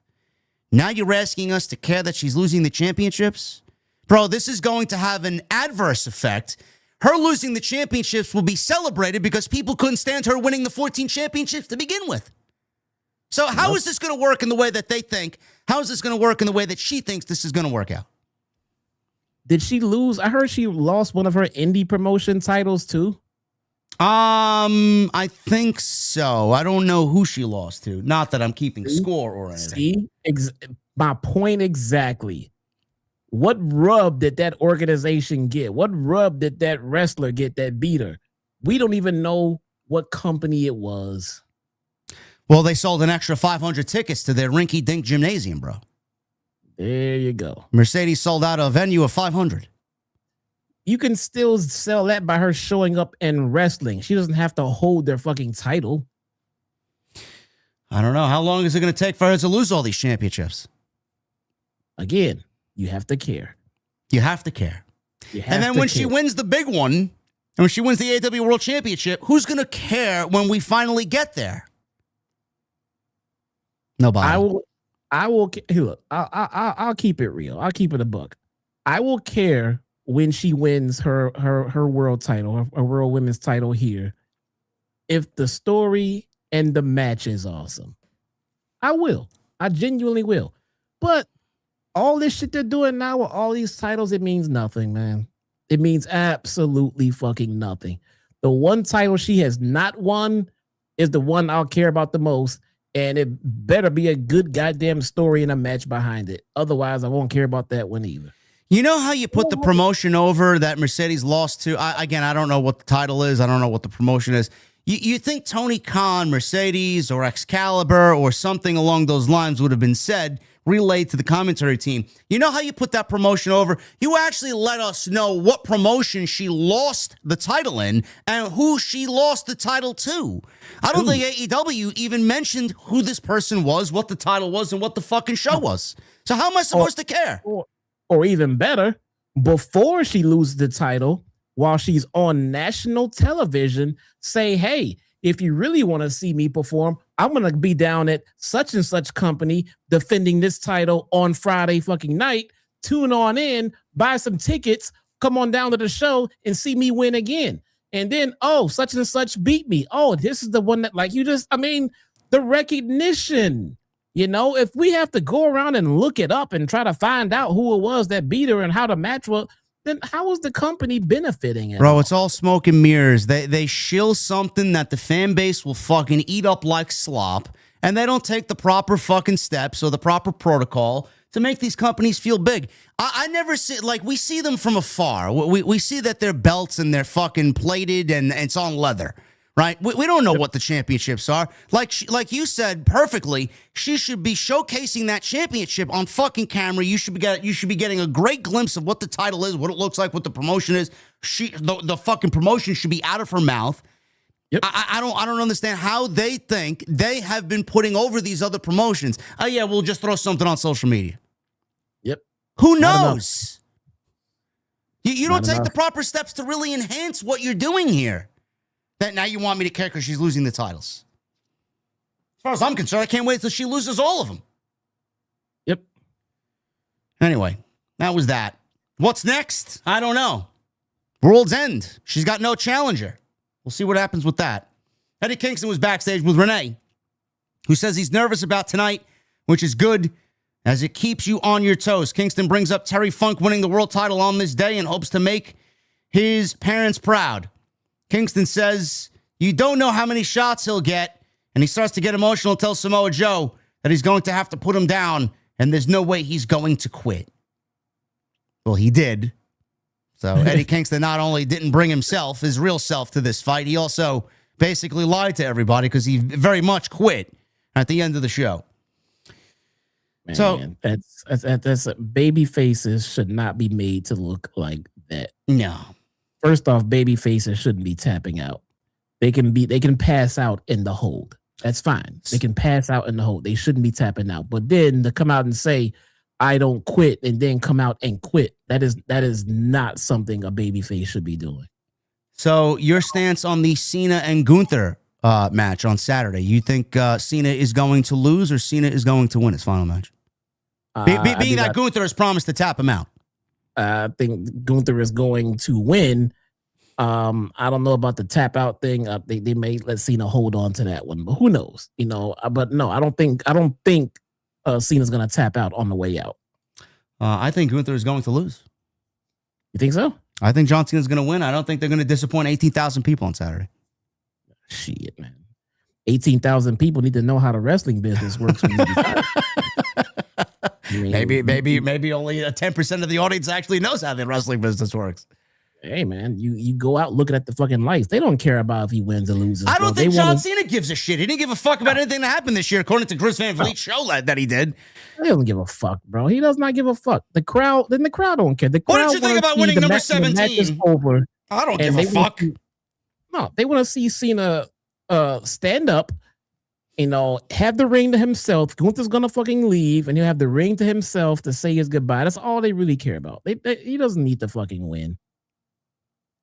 Tony Schiavone's in the ring. He introduces the TNT champion, Mark Briscoe. Briscoe said not that long ago, certain individuals said he'd never get it done and win the big one. MJF. but look at the shiny hardware he has now. The doubters are still out there, but respectfully, Briscoe said they could kiss his big white ass. So Garcia comes on out with Yuta, and they interrupt Briscoe here. Apparently, Danny Garcia took the mic, unfortunately, and says as they got into the ring, he feels bad for Briscoe, as everything about him is sad. Is he talking about himself, or is he talking about Mark Briscoe? I'm slightly confused. Garcia said it'll be more sad when Briscoe has to try to provide for his family without the TNT title and with a broken leg. Briscoe said Garcia is getting an ass kicking on Saturday, but it would be rude to deprive the crowd tonight in Atlanta a fight. So Garcia started to slap Briscoe, who dropped Garcia, who was held back by Yuta and Marina. Danielson said Briscoe should punch Yuta as well, but that was all that happened here, and it was their attempt at making this feel somewhat important, which, chat, I got to be brutally honest with you, there's a 0% chance that anybody gives a fuck about this at all. 0. Yeah, I agree. Are you interested, bro, in Danny Garcia once again going after the TNT title? I am not, man. I'm not gonna lie. I have zero interest in it at all. No. Do you know who we care about? Who came next? Apparently, I'm sorry.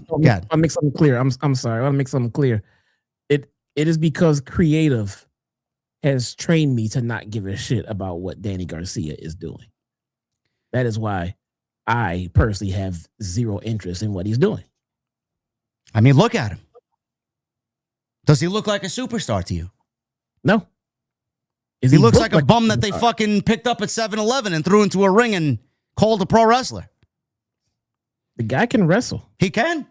The guy can fucking go. But through their storytelling, I've been trained to believe that he is a bum. I look at Danny Garcia in the same way I look at Zack Sabre Jr. I just lump him into that category. Great wrestler, great submission, technical wrestler. Boring as fuck is Danny Garcia. And all I heard was like, "Oh, this guy's great. He's gonna be a big star." It's like, bro, we're like what, 4 years in now on this Danny Garcia thing? Where are those people now? Quiet. You know who we're not quiet about? Tekla, Jesse. Tekla. Oh man. Triangle of Madness and Tekla. Apparently, they started a brawl backstage with some random women. I don't know who these women were. But Statlander made the save and hit Sky Blue. She needed the money. Oh! Enjoy your heart. Tekla dodged a shot. They all bailed. And apparently they're setting up Statlander and Tekla, Jesse, for World's End. She looked really good tonight, man. Did you see her social media post lately? No, I have not opened social media. You got to go look at her Twitter. Oh, man. We love Tekla. If that's not apparent, I would actually have Tekla beat Mercedes for the TNT title. Or the TNT title. What's the fucking TNT, TBS? It's going to be the fucking Netflix or Paramount title soon enough. TBS title. I'd be okay with it. Yeah, so they're setting that up, and that should be cool. I don't think Stat loses that championship. I think they're running with Stat, which is good for her. I just wish they give her something a little bit more substantial. I know she's teaming with Jamie Hayter as they go overseas. Maybe Jamie turns heel. Who the fuck knows? Maybe they set that up for early next year. Adam Page and Swerve Strickland. They wrestled the Opps. And this is a Texas Tornado match, which means there's no rules. There's no rules. Anything goes. Apparently, we were told that there was confusion on what the rules were and what the rules were not. Tony Schiavone got confused. I think someone said that there are rules, and then Tony Schiavone said something the complete opposite. So I don't know why they got confused. It's a Texas Tornado match, which means all 4 guys are in the ring legally, and there's no tags, which means that there's no rules. So weapons could be used, plunder could be had. Why is there such a confusion on what the rules were here? I don't get it. Anyway. I'm looking at Tekla. There you go. Yeah, I would rather look at Tekla than talk about this match too. I'm looking at Tekla, bro. So the reason why I say this, chat, is because the weapons had to be stopped once the bell rang, and a tornado tag meant that they can just brawl without weapons. I don't know why we need the forced changes to the rules, and AEW wants to create what they think is their own version of pro wrestling. Like, there's no fucking rules. Now, granted, I mean, listen, I'm appreciative that we didn't see too much plunder here, but I mean, if you're gonna withdraw without using weapons, or withdraw the usage of weapons here, why are we making a Texas tornado rule so confusing? I don't understand it. It's just kind of comical. But this was basically a way to get Hangman and Swerve to wherever they're going next. I have no idea where they're going. Adam Page and Swerve Strickland, top 3 story in the annals of AEW history. So to see them teaming up here is great, and I love their dynamic, whether they're opponents or their partners. I had predicted going into All In that we'd see Page and Swerve versus the Bucks, which I thought was the plan. That clearly moved on to something else because Darby wanted to climb a mountain and Page needed to be slotted in for the World Championship to Russell Moxley, and Swerve was out a tag team partner, so they just teamed Ospreay and Swerve against the Bucks, which ended up working great because that was a great tag team match. But this was the original plan, for them to team going into All In. I would not be surprised, Jesse, before we get into what this match predictably was, I would not be surprised to see them still be a team after all this world title nonsense is over, because Page is not winning the World Championship back. Then remain a team and then maybe go after the tag team championship. What do you think about that? I wouldn't be opposed to that. It would bring a little shine to the tag team division that somehow still isn't getting any. I mean, even with the Bucks, I mean, I don't know how they're not shining the tag division a little bit more, but no, I wouldn't be opposed to that at all. But I mean, let's not forget, we are still missing star power at the top of the card as well. So we have no MJF. Will Ospreay is still out. We're lucky to get Swerve back. So to slot him in the tag division would probably not be the smartest move. No. And we got to heal Joe. So. Yeah, this is, again, I don't know where they go with this. They tease that a Page Joe 3 is happening at World's End, but Swerve does not have any plans outside of what he came back for. Apparently, I failed to mention this, and I was thinking about this tonight because predictably, they brought him back with no fucking vision. They put him out in a match at All Out. It was him and Okada. And apparently he was put out of action, storyline-wise, by the Don Callis family. So I wonder if they're actually going to move him on to the Don Callis family now, because they have him going one-on-one with Josh Alexander next week. So I don't know why they didn't bring him back going after the Don Callis family, because you would think if the Don Callis family put you out for 4 months that you want revenge for being out for 4 months. Now, Wardlow got hurt. I don't know what the plans were there, but they just brought him back and pretended like none of that ever happened. Like everything that happened at that show, at the end of that match, basically was an illusion. Creative, man. It's awful. Creative.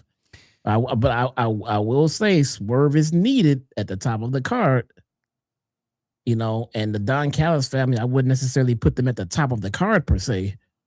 But yeah, I would be pissed when I came back, but the guy that put him out isn't here also. So I mean, come back and he blames the Don Callis family for putting him out, and then goes back and looks for the world title. But then when Wardlow comes back, he goes back to the Don Callis. I mean, so I could see it being a nice little moment if Wardlow comes back and they put him in something, have him do something of importance, and then he gets screwed over out of nowhere by Swerve. I mean, they never interacted, they never crossed paths, and then Swerve just like, motherfucker, I've not fucking forgot. I was waiting for your punk ass to come back, and now here you are. That could be a nice little moment right there. It's just all over the place. They started this match with the Opps and the Dojo Geeks out there. Who are these people? I don't know who they are. Who are these fucking people? Where'd they come from? I don't know who they are. Random Joe Schmoes from fucking Wawa that they picked up. I don't know. Page and Strickland made their entrance through the crowd, and Both wielded chains and a staple gun. Shibata ordered the dojo geeks to attack, and they all got clocked with the chain and the staple gun. Shibata got a hold of the staple gun and accidentally stapled one of the dojo members. And before the match even officially began, we got a split-screen brawl with Shibata, Strickland, Page, and Hobbs paired off in different areas in the concourse tonight. Page chucked a Christmas tree at Hobbs, slamming him through a table before having a beer. Shibata placed Strickland on a chair and booted him to the floor, and we go into a commercial break. So we come back from the break.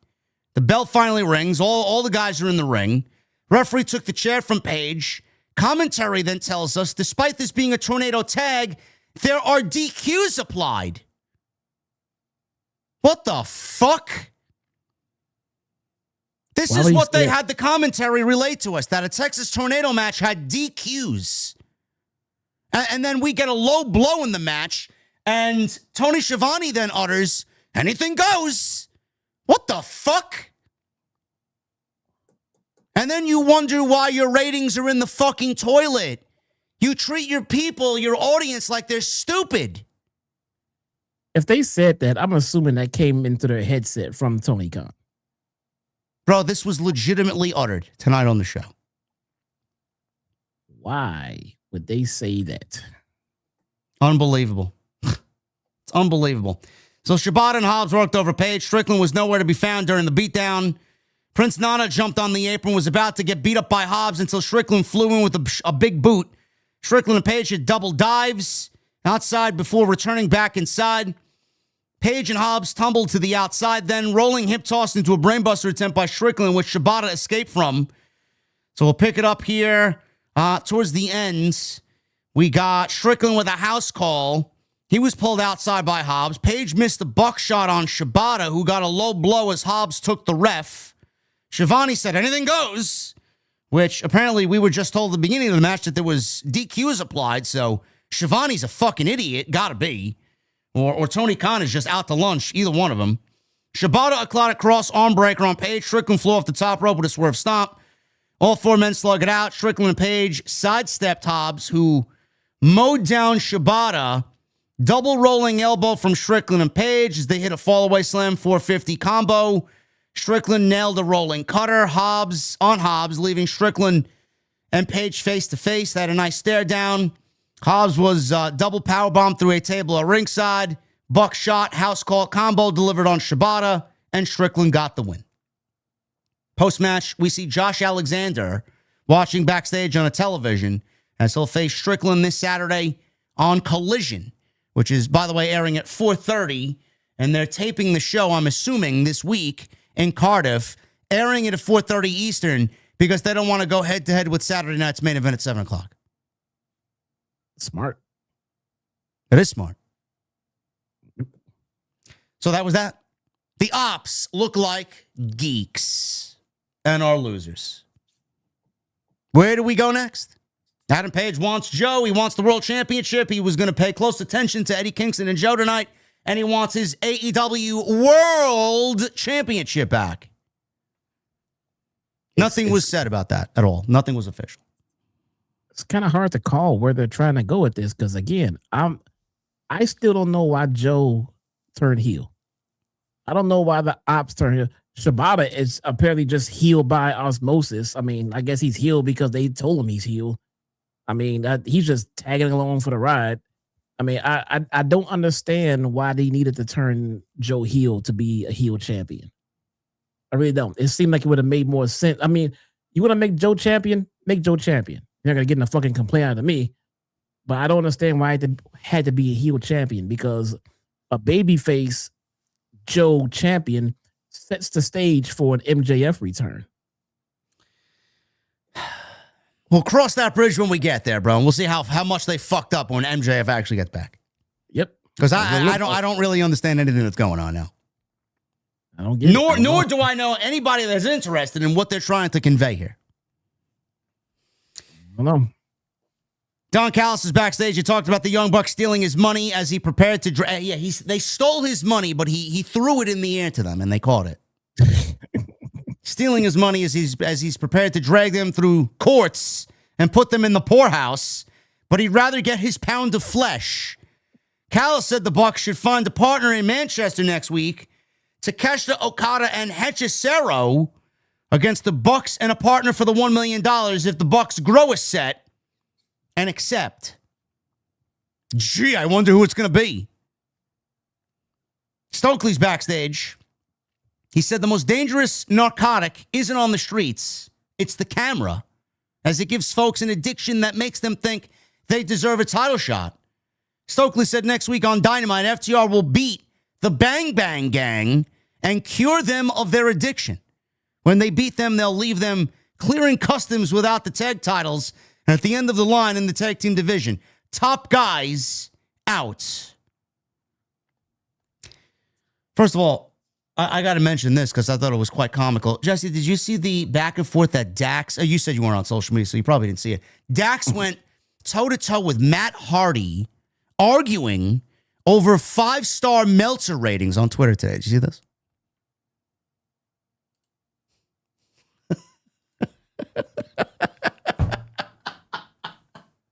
Let me read to you what Dax said, bro, because people were calling Meltzer's 5-star shit out. Matt Hardy said he's going to give a shit about 5-star ratings.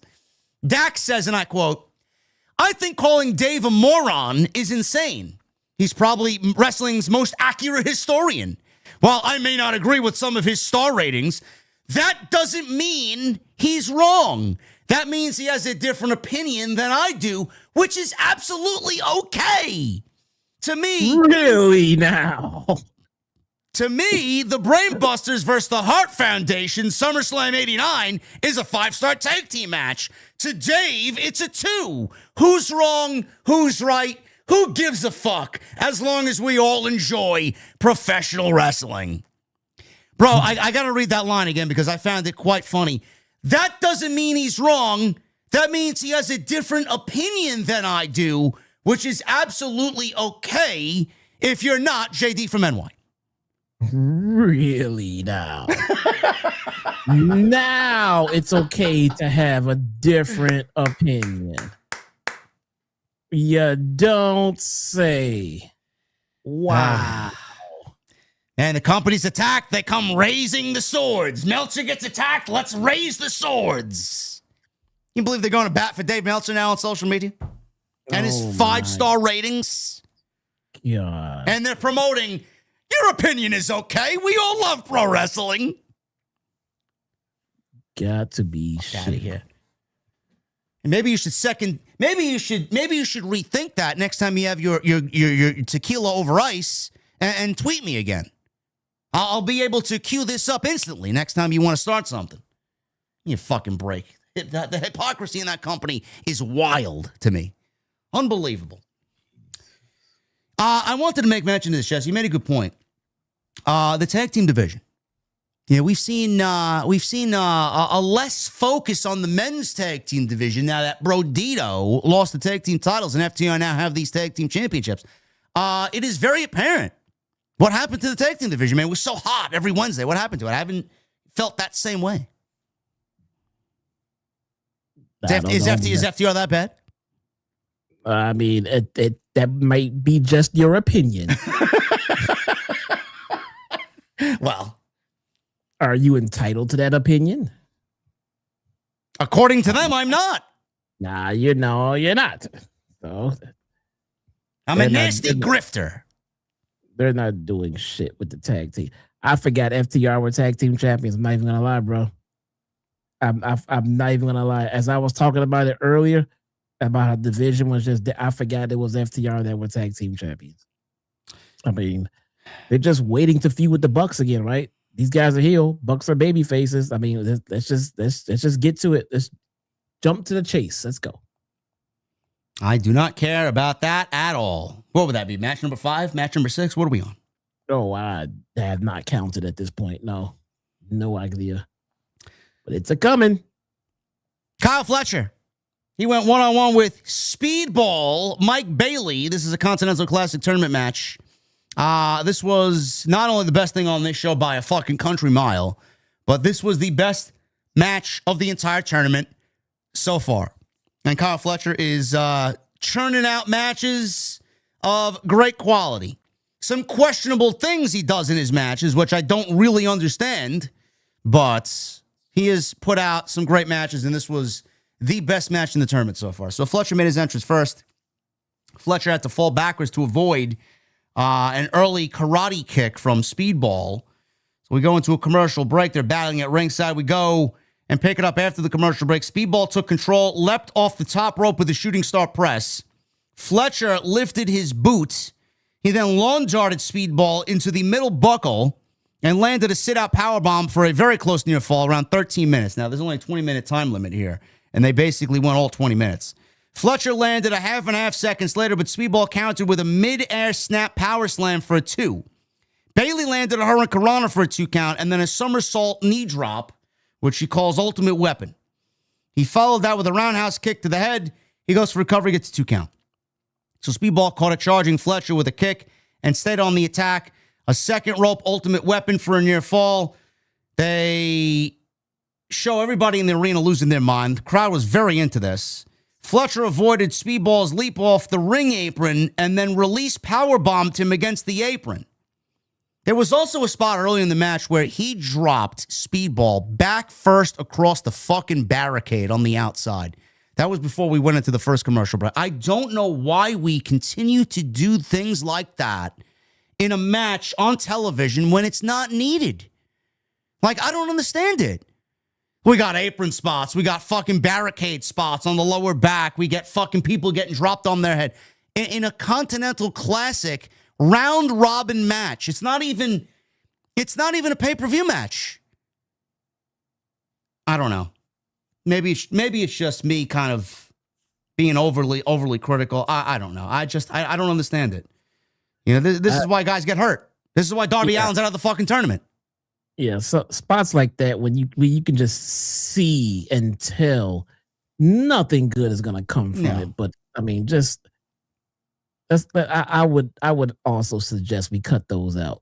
Spots like that coast to coast shit like that, man. When people just keep getting hurt from it, and then when you look back, like, man, we're hurting on injuries. We got so many people out. You think? Yeah, I mean, let's kind of pull back the range just a little bit on some of these high-risk spots, man. And then Bailey didn't do anything to help his cause either because Fletcher rolled to the outside. Bailey tried a shooting star press from the apron to the outside, and Fletcher moved out of the way. Can you imagine Mike Bailey doing a shooting star press and landing on his knees on the concrete outside? Why would you do that? He didn't land flat? I thought he might have landed flat. No, he landed on his knees. Ouch. Imagine him doing the Ultimate Weapon and landing on your knees. Yeah, that's fucking ridiculous. So they scrambled back into the ring. Fletcher had a powerbomb on the apron before that. Then they scrambled back into the ring. Haluva kick, sheer drop, brainbuster. Bailey kicked out. Fletcher wanted his avalanche brainbuster. Bailey slipped out with a powerbomb and a pin attempt. He gets a 2. They're both throwing big bombs, fists right after another. Fletcher, it's a wild lariat. Bailey got a cross-arm sunset flip for a flash pin with 1 minute left to win. Kevin Knight ran out there to check on Bailey as Fletcher was left stunned. Speedball gets 3 points. He defeats Fletcher, who right now is stuck at 6. And he gets a huge win over Kyle Fletcher in the Continental Gold League. Great match. Yeah. That's a nice little win for him in a spot where he would normally lose. This is what I was talking about earlier. You know, this is an advantage of this type of tournament. Nobody's eliminated. Fletcher is still in it. It also keeps the field a little bit balanced. I mean, all of the favorite guys win only. I mean, it just leads to total predictability. It gives Speedball a nice little showcase with someone like a Kyle Fletcher. This is an advantage of doing a tournament like this. I'm normally not a fan of round robin tournament. I like you lose, you're out. Yeah. This is an advantage. There's nothing wrong with this loss here. Fletcher is treated very well. I thought this was a good call. You know, not a bad idea. Yeah, I would assume Fletcher is going to be there closer to the end. I don't think he gets past Okada, but he will be there at the end, and it'll probably come down to Fletcher and Okada again on pay-per-view, and then we'll get Okada and Takeshita, which I'm looking at as the final of this tournament. So the Bucks said it's official next week in Manchester as they need a partner, so they asked Luchasaurus. And he basically says, and then he points over to a locker room door, and it says Kenny Omega on it, and he says,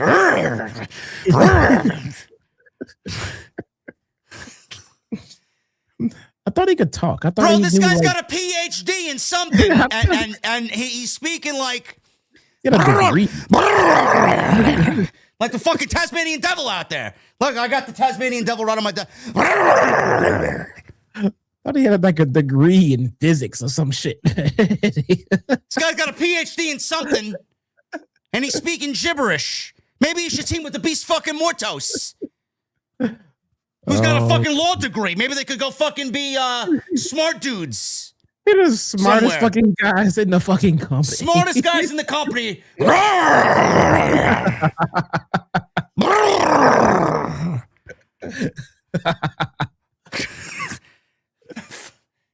Oh, fuck. Oh my God, that's hilarious. Anyway, Omega comes out after Luchasaurus says a bunch of nothing. So the Omega answers, and they ask to do it one more time, and there's a lot of money on the line. Omega says they're right, but he doesn't want the money. It's about revenge on Don and the family. He'll do it for free. Omega says it hit all his go-home. Well, he hit all his go-home lines on the camera, bang and fucking good night, goodbye, yada, yada, yada. Looked at the camera, and the match is made for Dynamite next week. So, again, a money match, party match, more of the same in front of a larger crowd in Cardiff, Wales. There you go. Main event. There you go. Samoa Joe. He's out there with Hook, who said nothing, against Eddie Kingston for the AEW World title. Now, this went maybe, I think the bell rang at 9:54. They went about 11 minutes, 12 minutes or so. This was really lacking for a World Championship match. I mean, there was no build. There was no story.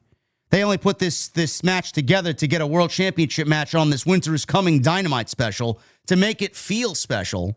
But it ended up being colder than any of the winter nights that we may experience in New York and Chicago combined. Now, Which is weird because the TV specials are normally pretty good shows. they are. Normally. I got something for the chat just to see, just to give you guys a glimpse of where AEW is headed here. This was okay. I mean, it was a TV main event that ended in one of the more anticlimactic ways that you could possibly book a championship match. There was nothing that came out of this to give us a glimpse about where we're going into World's End. There was no surprise, shock, title win for Eddie Kingston, which I'd love to see at some point with the proper story. It's got to be a proper story for him. Right now, this is not a proper story. There's nothing for, like Jesse said, for Eddie Kingston to sink his teeth into. That there's nothing there that symbolizes that this is the real Eddie Kingston. It's like, will the real Eddie Kingston please stand up? Who is it? Right. But this is not Eddie Kingston. Eddie Kingston's operating at we talk about Juice Robinson operating with fucking 3/10 of his beard. This is Eddie Kingston operating on a scale of fucking 1 to 10. This is Eddie Kingston at a 3. It's just so effortless and lackadaisical. He's got this I don't give a shit attitude. He's come back. I mean, just look at what they did with him when they brought him back. They put him in a fucking nothing match against Big Bill. Guy was out for 18 months with a broken leg. One of your biggest baby faces. You bring him back and announce him to sell what? An extra 5 tickets? You got to be kidding me.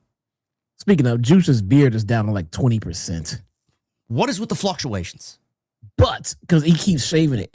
But his mullet has reached like fucking Lexi King status, man. He's working on Dirty Dom next. Really? The mullet game is getting out of hand with Juice right now. Oh, boy. He's shredding one look for another. Yeah. Pretty much, bro. The beard he stopped caring about is all about the mullet now with this guy. Now, we'll pick it up after the commercial break. Kingston responded after some Joe offense here with a knee, running bulldog. He's got control going into a commercial. We come back. They got a slugfest. Kingston won out the slugfest. He starts giving kicks out to Joe. It's only angered Joe, so Joe fires off some stiff shots. Kingston wound up with a big shot of his own, dropping Joe in the process. Kingston charged in the corner. He left Joe flattened with a huge STF before delivering a running boot. Dueling chants from the crowd. Let's go Kingston. Let's go Joe. So Joe starts another strike exchange. Multiple lariats. Joe didn't go down. A third try from Kingston. Kingston ran into a snap power slam by Samoa Joe for a near fall. Joe starts throwing some kicks and knees. This is not really a scientific match, if you guys can tell. Kingston no-sold. Both traded knees and chops. Kingston collapsed, only to catch Joe with an exploder for a 2. Crowd is clearly in the corner of Kingston here, but we get a delay in Kingston's offense, which allowed Samoa Joe to hit a fireman's carry. STF applied. Kingston hit, he bit free from the STF and spiked Joe with a DDT. Joe then rolled out to the floor. Kingston got Joe back inside, lowered the straps, wanted a spinning back fist, but Joe blocked. So Kingston hit a sloppy-looking cutter. Joe was out. He tried the back fist again, did Kingston, but he spun right into a coquina clutch, and that's where he eventually tapped out. He did not just pass out. He eventually tapped out. So Kingston came into this match 4-0. He's now 4-1, and the show legitimately went off the air with a shot of Eddie Kingston lying on his back. No build towards World's End. No glimpse into what that match is. No angle at the end of the show. It was just there. It happened, and good night. That's the way the show went off the air. So, yeah. Again, I reiterate, I don't like baby faces losing via tap out like that. And and it makes it extra bad when he just came out and told the fans he's not going to be quitting. It's just not a good look, man. I mean,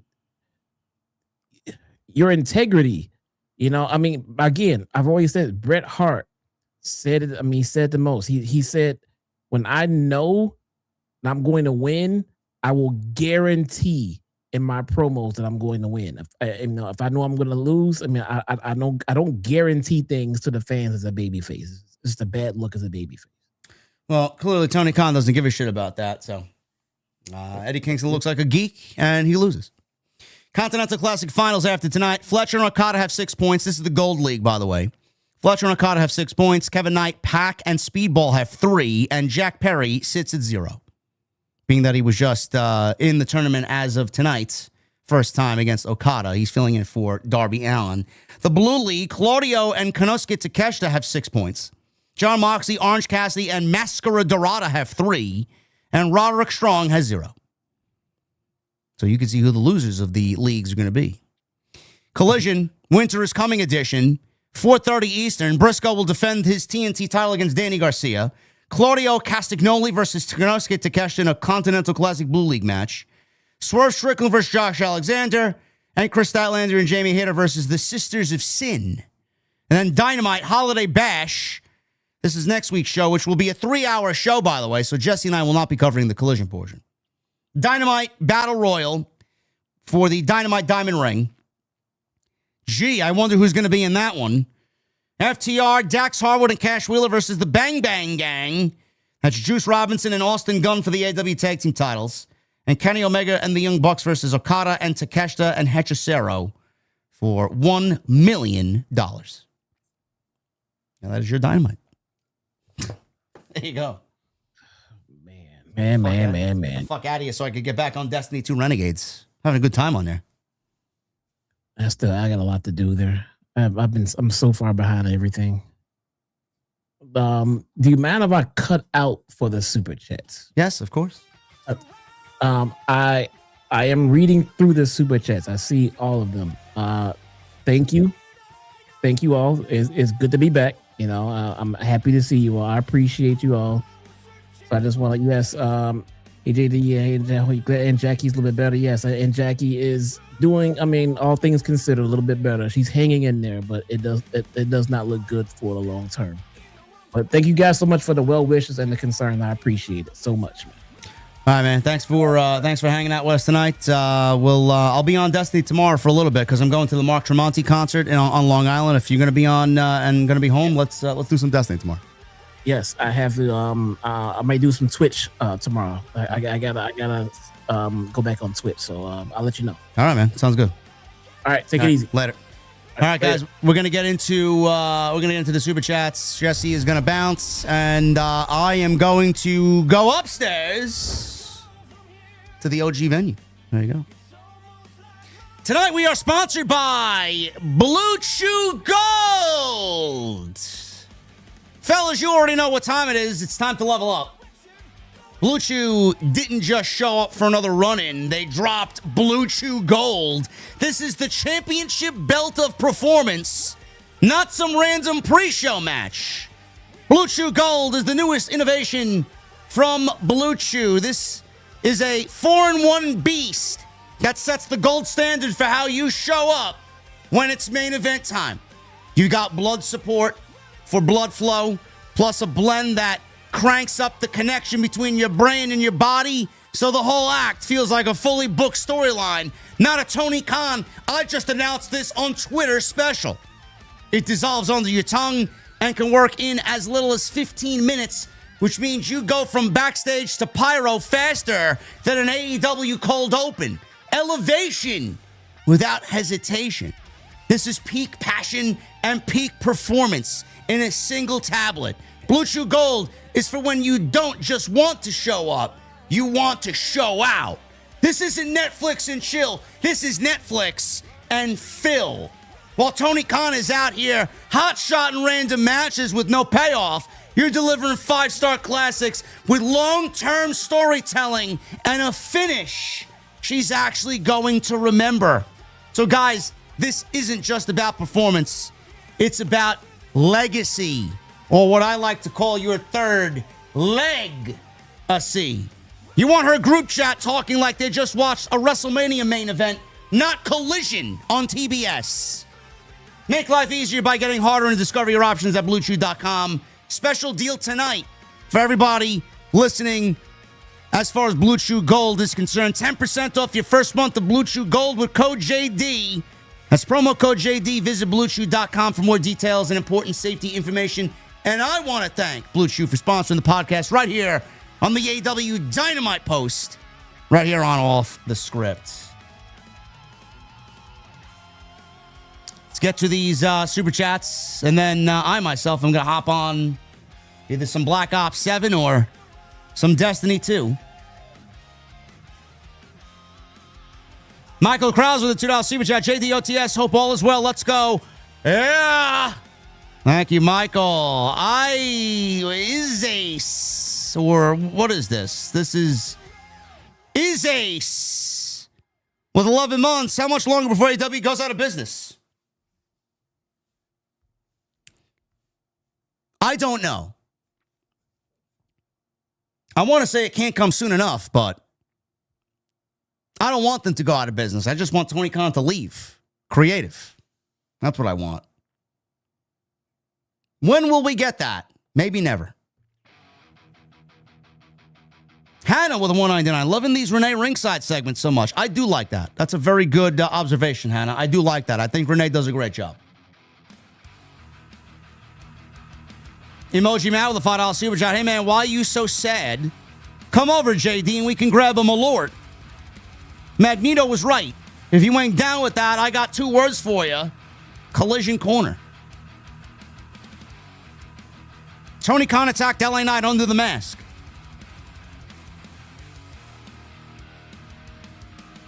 Can you imagine Tony Khan on AEW television?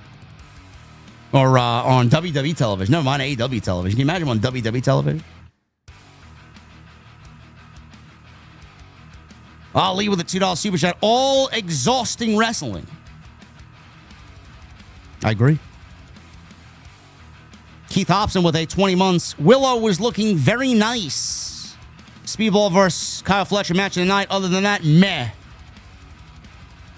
It was a very meh show, yeah. $2 super chat by Michael Krause. Prayers to you and your family, Jesse. Thank you, Michael. Basic with 32 months. Going through things and trying to function definitely gives off vibes that can be misunderstood. I'll be praying for you and your family, Jesse. Thank you, Basic. Dragon with a 199. Happy to have you back, Jesse. Skull Vikings. Man of 1,005 holes with a $5 super chat. Welcome back, Taco King. Do you guys dislike the countless kickouts and false finishes? When does it become too overused and tiring to the audience? Brother, it's already tiring to the audience. Look at the ratings year over year for Winter is Coming. I don't know where the ratings are going to land when they come out on Friday. The 2022 version of Winter is Coming did 950,000 with a demo in the 18 to 49 of 0.33. The 2023 version did 845,000 with a 18 to 49 demo rating of 0.30. The 2024 version did 687,000 with a 0.21 in the 18 to 49 demo. Dynamite did less than 500,000 last week with a demo in the 18 to 49 of 0.09. All I can tell you is the Winter is Coming ratings on Friday are not going to be anywhere close to 687,000 viewers or a demo of 0.21. The company is dying. Nobody wants to admit it.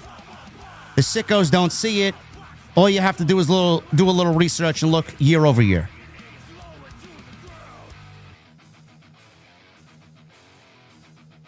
Everybody wants to live in denial. It's fine by me. Makes what I do a little bit more entertaining, to be quite honest with you.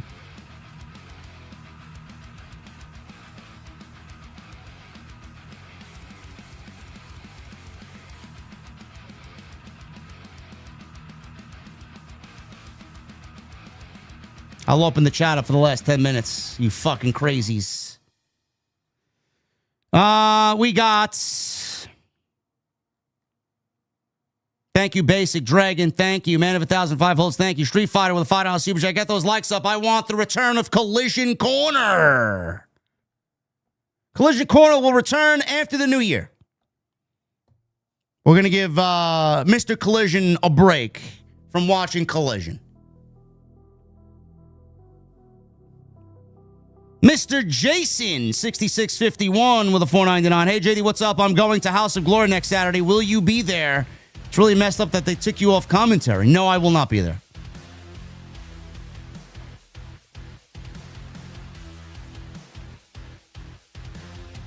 I'm in constant communication with Brian XL, and Brian has been very supportive, and I support the company, and hopefully I will be back within the new year. They've had my back through a lot, and I am sitting this out until whatever they are dealing with is over and done with. Yurka with a 10. Thank you, Yurka, with a no message. Justin with a $50 mini bomb. Welcome home, Jesse. OTS family for life. Thank you, brother. Tribal Chief with 28 months. Welcome back, Jesse. Missed you. Condolences to you. AEW sucks, period. OTS for life, pal.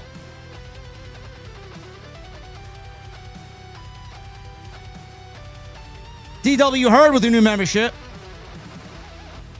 Granthalion with a new membership. SB44 with a new membership. Gentlemen, thank you. Caden with a $4.99. USA, we need to stop women's tag team wrestling. Leave that to Stardom. Glow J with a 5. Hi, JD. Hi, Jesse. Love you both. Sorry to hear about your aunts. I know what you're going through. Been there many times. Hang in there. Know you are loved. There you go. My guy Triple M with a $5 super chat. Alonzo joining my O's. We'll take it. Any Jesse slander will not stand. JD and Jesse are goats for real. True guardians of the light. Absolute legends. Thank you, brother.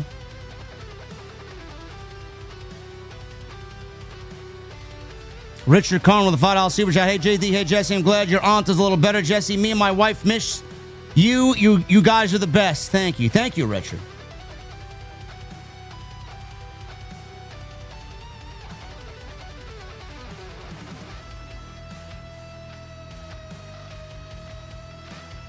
Glow J with a 10 months. Love you guys. You are like family to my husband and I. We truly love watching your show. Here's a virtual hug. I get it. Been there. Hang in there. Thank you, Glow J. That means a lot. Richard with the 9 months. Why does AEW suck? Can someone fix this shit? Just like SmackDown, they got to fix that shit. Also, tell WWE to stop with the commercials. NM94 with a 2. Welcome back, Jesse. Best wishes to your aunt and family. Raijin, new membership. Lavelle with a new membership. And U.S. Smith for life. The Undisputed Era should have been this era's The Shield. Yeah.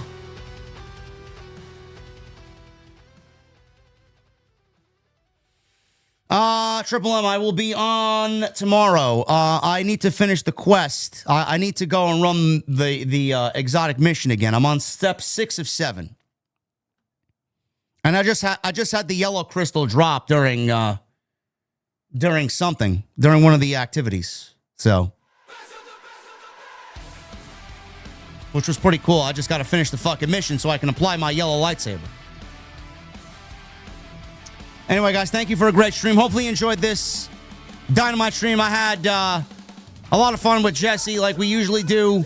I had a lot of things prepped for a solo stream, but I'm glad it ended up the way that it did. So he'll be back next week, and we're going to resume things as normal.